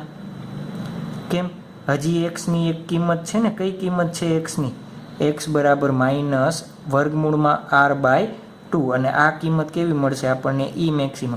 આ બે કિંમત હશે સરખી. જો અહીંયા પ્લસ હશે, અહીંયા માઇનસ હશે, ખાલી શું ચેન્જીસ હશે, નિશાનીનો ચેન્જીસ. આનું સાદુરૂપ આપતા આવડી જશે તમને.